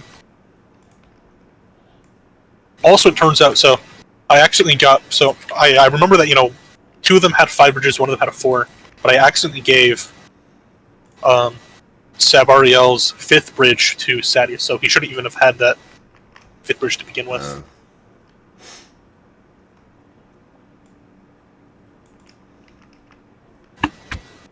And yeah, their only orders now are basically to prevent this bridge from being cut off by pursuing, enemies. So they're going to kind of hold over here if they can.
Alright. Oh, we got this fight.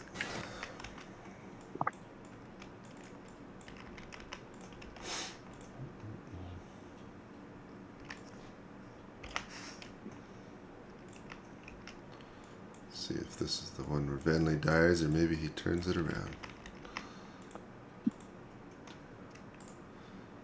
He's doing damage now. Barely holding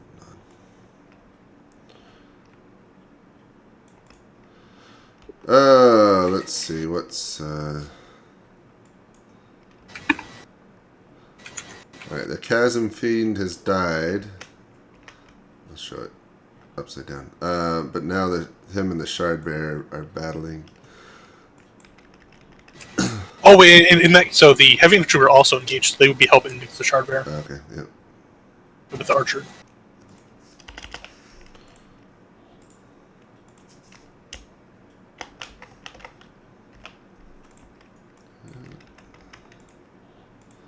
Oof. And hope they did. I think. I guess they're holding out. That Shard Bear's gonna be in trouble.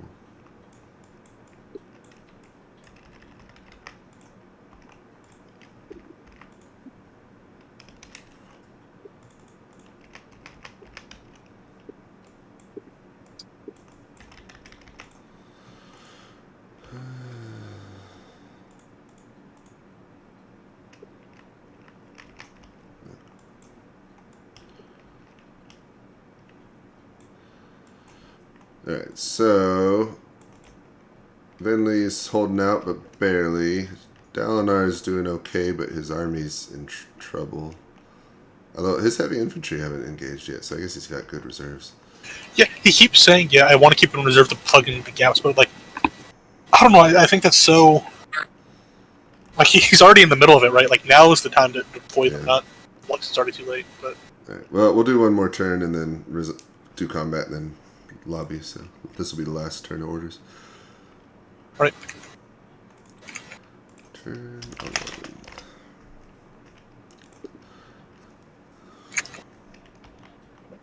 It's been a little bit slower resolution with Just the two of us, yeah. well, two of us in big combat. Although I do appreciate not having to do dispatches. It's always nice. I'm glad I can be of some small help. Big combat doesn't want you to have fast turns.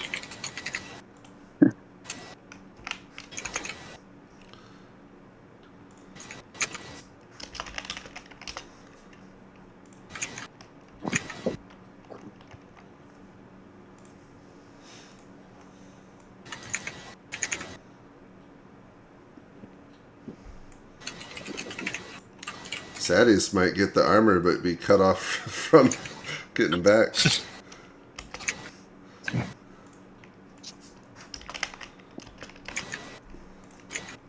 I guess if he can get through Dalinar's bridge, maybe. I mean, he can always get back through here. Yeah, I guess if he doesn't.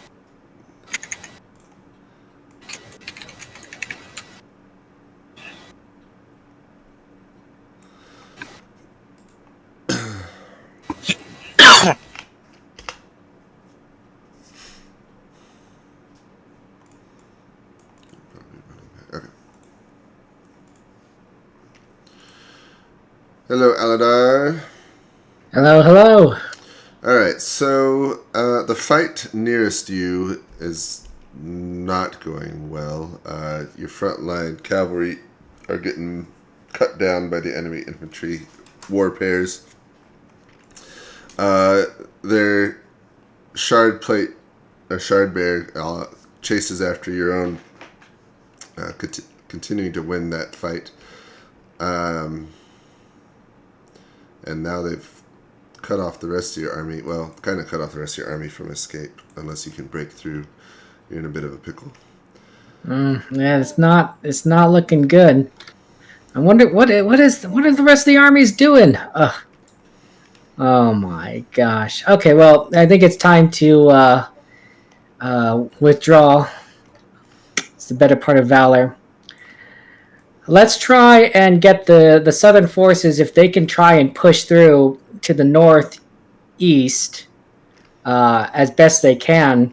Maybe the archers can escape towards Dalinar's lines. See if we can they can make their way that way.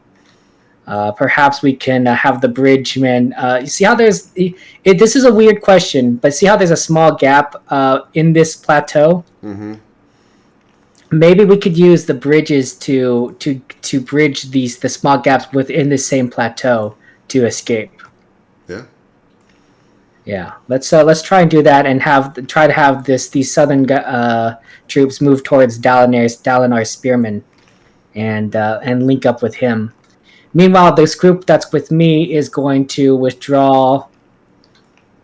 Let me just take a look at the map here. Yeah, well, that actually that I have a bridge connecting all the way back to the war camps. Yep. It looks like, yeah, from a series of bridges.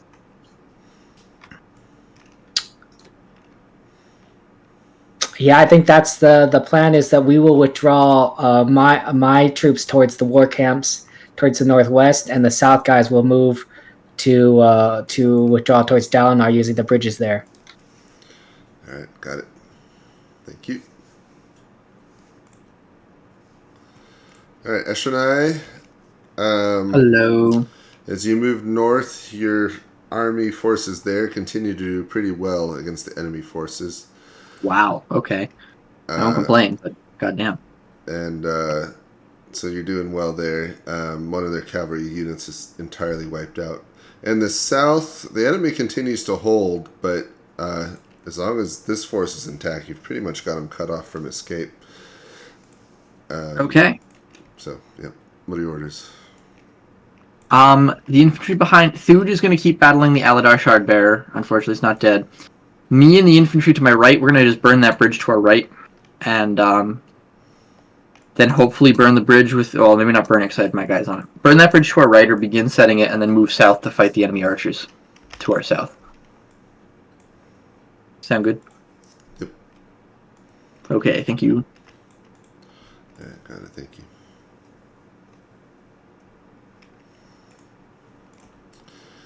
All right, Venli. Mixed bag. So the enemy army is essentially in full retreat back across their bridges. Your army is pursuing. Your fight, you're on your last legs, but you're in desperation. You're doing better now, so you're barely holding on. But if things go badly one direction, it's possible you could die where you are. Your infantry has finished off the enemy cavalry, so at least they can come and support you. Okay. Well, to show that I'm willing to honor my word, have the infantry stop pursuing the Green Army and come north to assist in fighting the Blue Army, with an emphasis on dealing with the High Prince. And then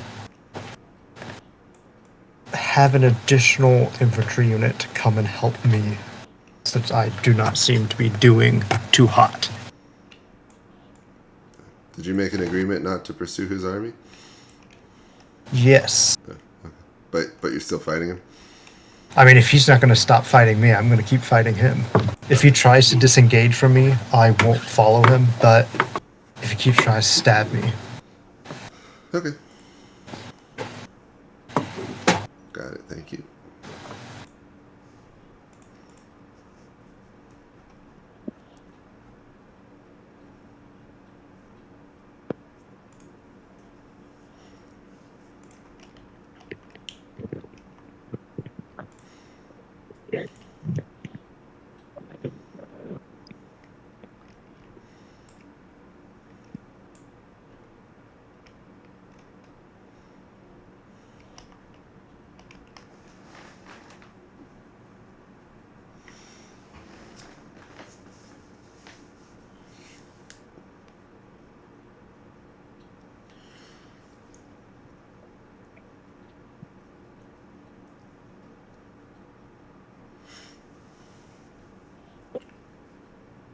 Alright, so interesting orders. Dalinar, he wants to use his heavy infantry and archers here to try and break through the infantry so he himself can ride forth while they're busy to join Sadius in fighting Finley. Okay.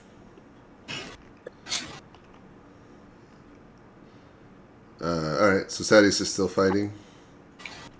He is committed to the end, yeah. Alright. Anything else? Are these guys coming back, or they're still retreating? Oh yeah, no, they're still retreating. Are the bridge slaves able to pull the bridges back? Yeah, they can. Or yeah, he wants to pull these 3 bridges down and just focus on making sure this one is protected from anybody who tries to jump across the Alright, chasm. so he's pulling that one back.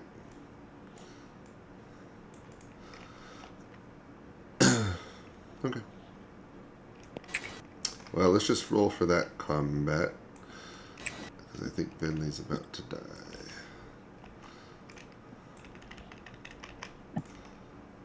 Oop. Well, I guess long term would be good. He's down to his last health.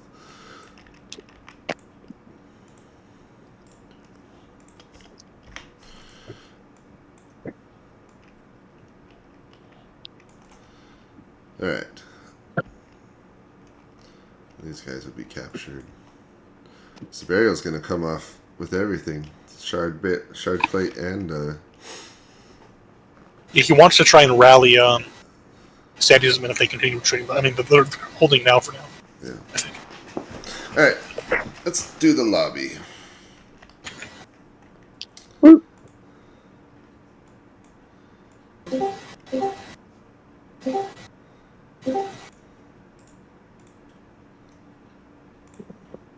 Bum bum bum. Dun, dun, dun.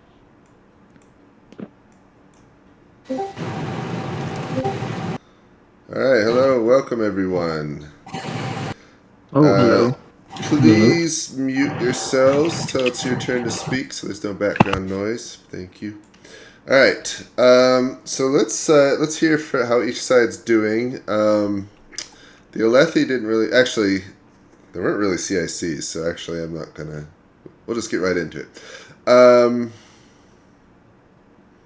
Yes, let me share my screen.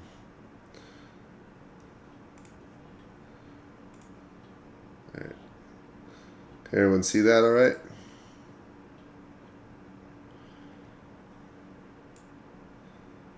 Yes, hopefully. I think so, yeah. Yes. Alright. So, this was a very interesting and fun game. It's very the bridges and the chasms is an interesting dynamic for a ancients battle, as well as shard bearers and chasm fiends and the like.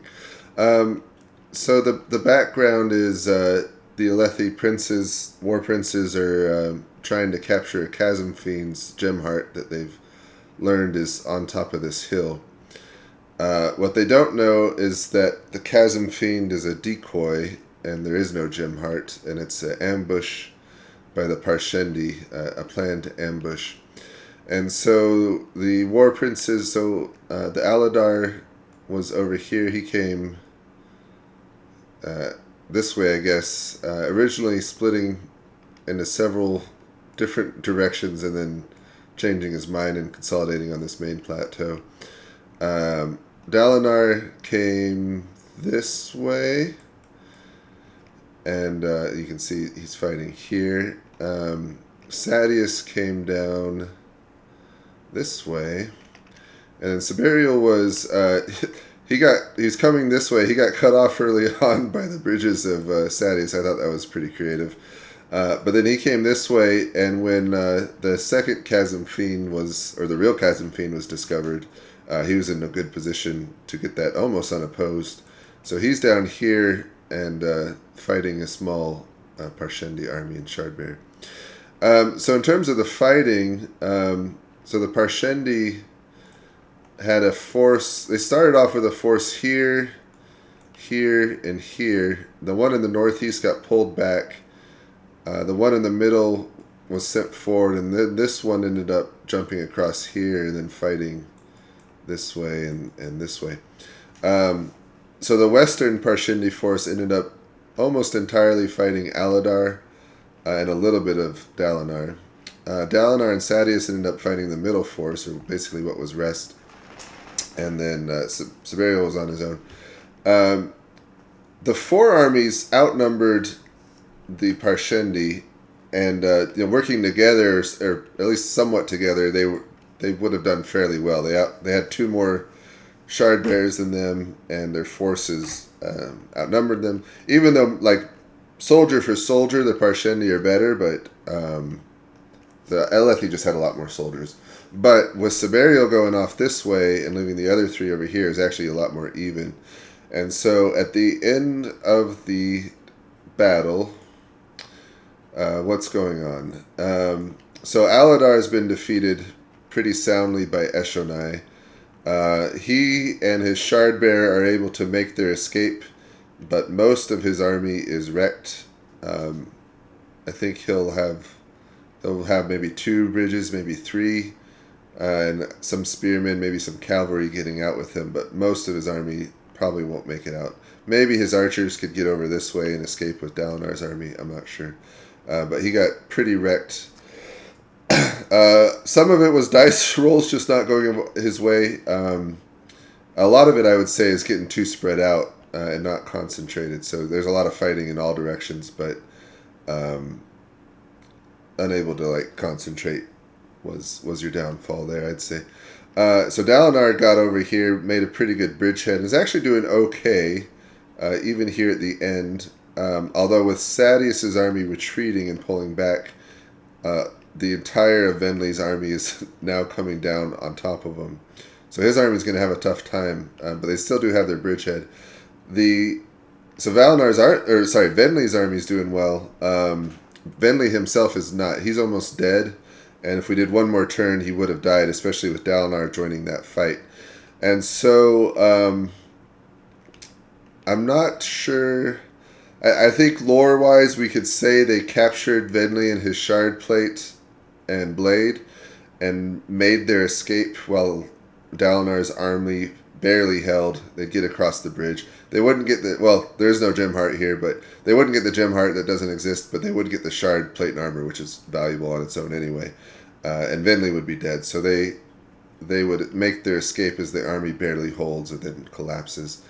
Sadeas' army got beat up pretty badly, but a good portion of it, I guess it's about half, will be able to escape back.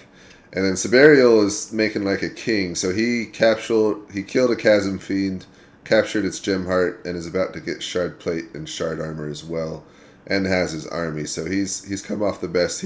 He got lucky that he didn't bid for a good position, and so he was well positioned for the chasm fiend coming up. And he left the rest of the Highprinces to fend on their own, which is kind of funny. So that's the end state. Very fun game. I appreciate everyone, and I especially appreciate Tibergian for helping with the dispatches and XTX with the umpiring. Let's hear from them first, and then all the players can share their experiences. So, Tibergian, what was the dispatches like? I've just done a bit of quick number crunching. So in total, we had 25 dispatches sent over the 10 turns. Although not on the first 2 turns, so really it's over 8. In terms of team, I've done it per player. So the what are they called? The singers sent 5.5 dispatches per player, and the other team, the Alethi, sent 3.5. And then finally, the most popular player who received the most dispatches was Thaddeus, who received 7, and the player who sent the most was Venli, who also sent 7. So that's my quick statistical analysis for you. Hope it's helpful. Interesting, thank you. So it's a fun game. All right, XDX. So I had Sadeas, Dalinar, and Seberial. It was kind of funny, turn 1 when Sadeas told me he wanted to cut off Seberial with his own bridges, and I knew exactly how he was going to be playing the rest of the game from that moment. And yeah, true to his intent in that moment. In the end here, he has prioritize personal gain of a shard blade over anything else. To give you a hint, the last dispatch he sent right before the game ended for turn 11 was to Vinley, who was pleading with him to retreat, saying that even if he won, he couldn't secure the Chasm Beast, and Sadius was letting him know he did not care about the Chasm Beast at all, and he just wanted the shard plate and to leave. And so yeah, it was kind of funny, watching Sadius and his exploits throughout the game. Sabarial, yeah, definitely got a very lucky position with the Chasm Beast down here. Like James said, he's going to be walking away with, the prize everybody was fighting over, the gemheart, and a shard plate and shard blade. So, I mean, he's definitely the undisputed victor out of this. Overall, it was a pretty fun game. And thanks for running things, James. Thank you. One thing I was going to mention, and I forgot to, sorry, I'm blowing up balloons. So the Parshendi had an opportunity for ambush, and I think they could have done better, just as feedback, they could have done better in their positioning, because basically they didn't hide from the enemy at all. The main thing of their army was in an obvious spot. Also, you lost the opportunity to oppose bridge crossings. Had you put your archers here on the edge, they could have been shooting at the bridge crews as they were trying to put their bridges down, and killed many of them, making it difficult for the crossings. But by staying back, you kind of lost that opportunity. But I think the biggest thing is you knew they were coming this way. Had I been in your position, I still would have had like a main force to defend here, but I would have tried to send something kind of around where they weren't expecting it to hit on the flank or the rear, or something like that. So something to think about in the future. Yeah, you had a big advantage in being able to just jump across anywhere, and you had the speed advantage. So if you'd used that more rather than sitting still and letting the enemy come to you, you could have hit them maybe where they were vulnerable. So just feedback from my point of view. All right, let's hear from all the players. We're just going to go down the list. So starting with Aladar. Thank you very much, umpires, for running this game. This was always fun, and I love the Stormlight Archive, so it's fun to play in this setting. First medieval game for me, so spreading out is not good, apparently. But I thought that the fights we took were fairly even for the most part. I think a lot of it was unlucky, but it was spread out a bit too much. I was not planning on engaging once the other armies had engaged for the gemheart, as is tradition of the High Princes, to simply withdraw afterwards. But since the Parshendi decided that they wanted to fight, I've obliged them to my detriment. But at the very least, we got away with our shard plate and our lives, or at least my life. So that's definitely a big win. Good luck to everyone else. Thank you. All right, Dalinar, the Blackthorn. Yes. So I found this to be very challenging. The strategic problem of trying to approach the chasms than to make an opposed chasm crossing was very interesting. I spent most of my battle in a very cramped bridgehead on that little spit of plateau, just struggling for every inch of ground, and trying to punch through and hoping that Sadius would win his front and come to my aid before Aladar broke and the Parshendi fell on my rear. But yeah, it was a good game. I'm a big fan, and I've always thought that the Stormlight Archive is a gold mine of potential wargaming scenarios. So it was very fun to see that explored. And thank you to the umpires. Thank you. Eshonai. Hello. Yes, I just want to say thank you all for putting on a good game and the umpires for running it. It's a creative little fictional universe you've chosen for this, and I personally always love these sort of settings where it's either niche or unexplored battles, and especially fictional ones, because it adds so much more that you would never get to see in a real battle. So I think that's cool. But anyways, I have to admit to James, point, we neglected our right flank. That there's a bunch of big open space, and we move fast. We totally should have been fighting on that plateau before you even reached the monster, the decoy monster. And more to the point, we could totally have hidden forces in such a way that allows us to have outflanked on the right instead of the left, which was way more cramped. I will justify my thoughts a little bit on that. We get to move across the chasms way easier, so I thought if we tried to force a fight, which I did against Aladar, in an area wherein there were a lot of chasms, that would give us an advantage, which it did in my fight against Aladar, but it became strategically sort of irrelevant because the prize turned out to be elsewhere, and we neglected it. So, yeah, I think it was an interesting battle, and thank you to my comrade in arms whose name I can never quite get. Oh, Venley, right. Yeah, I think we were hampered a tiny bit by a lack of command and control. Also, there were two of us and we had a decently spread out force, but that's sort of our fault. I don't know. That's all I have to say. Thank you for the game. All right, thank you. Siberial? I did. This was honestly so fun. Like this is my first time doing a live game. At pretty much my first actual experience with Kriegspiel in general. So this was great. I had an awesome time. I will freely admit, I had no concept of the larger battlefield. Like, I did not know that there was this ambush happening, and I knew they were facing a large host. The most I knew about it was Sadius messaged me like, "Hey, Delinar's kind of having a bad time," and my response was, "Okay, let me send a pair of spearmen to see what's happening here." Only to find out, oh yeah, Sadius is retreating. So I had no clue what was happening in the larger battlefield. I was really enjoying the small battlefield, and because it was an experience of, okay, so how does this force if I make this force go and do this thing? Okay, I learned a lesson of having my heavy infantry in front of my archers because they moved so very slowly, and I wasn't expecting that, and I probably should have, but it was a really interesting premise. It was very fun for me to play. I beat Spariel, the character, is going home with everything he could possibly want. It was a great time. I really appreciate you running it. Nice, thank you. Glad you had a good first time. All right, Sadius. Siberial! Help me, Siberial! I had a really fun time. Thank you so much for letting me do my little bridge antic.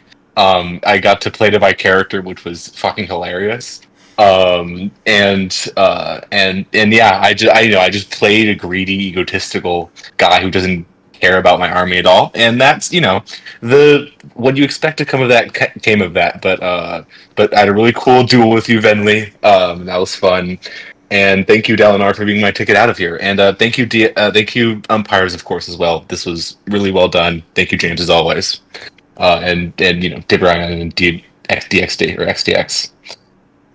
Thank you. All right, last but not least, Venley.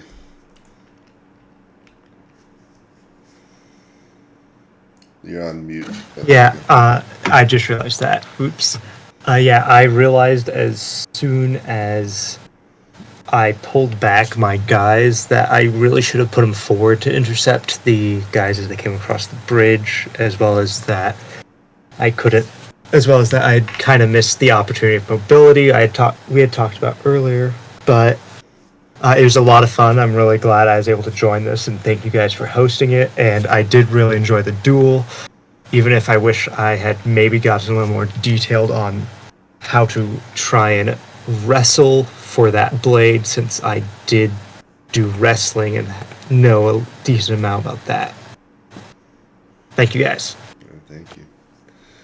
All right, that's it. I'm going to end the recording here. You are welcome to hang out and just shoot the breeze as long as you want. There's no live game next week. I'm playing in person here in Texas, so I'm still running a game, just not online. And then the next one in 2 weeks will be, I think, the Long Night, Battle of Winterfell, if I remember right. The Battle of Zama, and then the Battle of Winterfell. So should be fun. Thanks everyone for playing. Have a good night, y'all. Yep. Have a good night.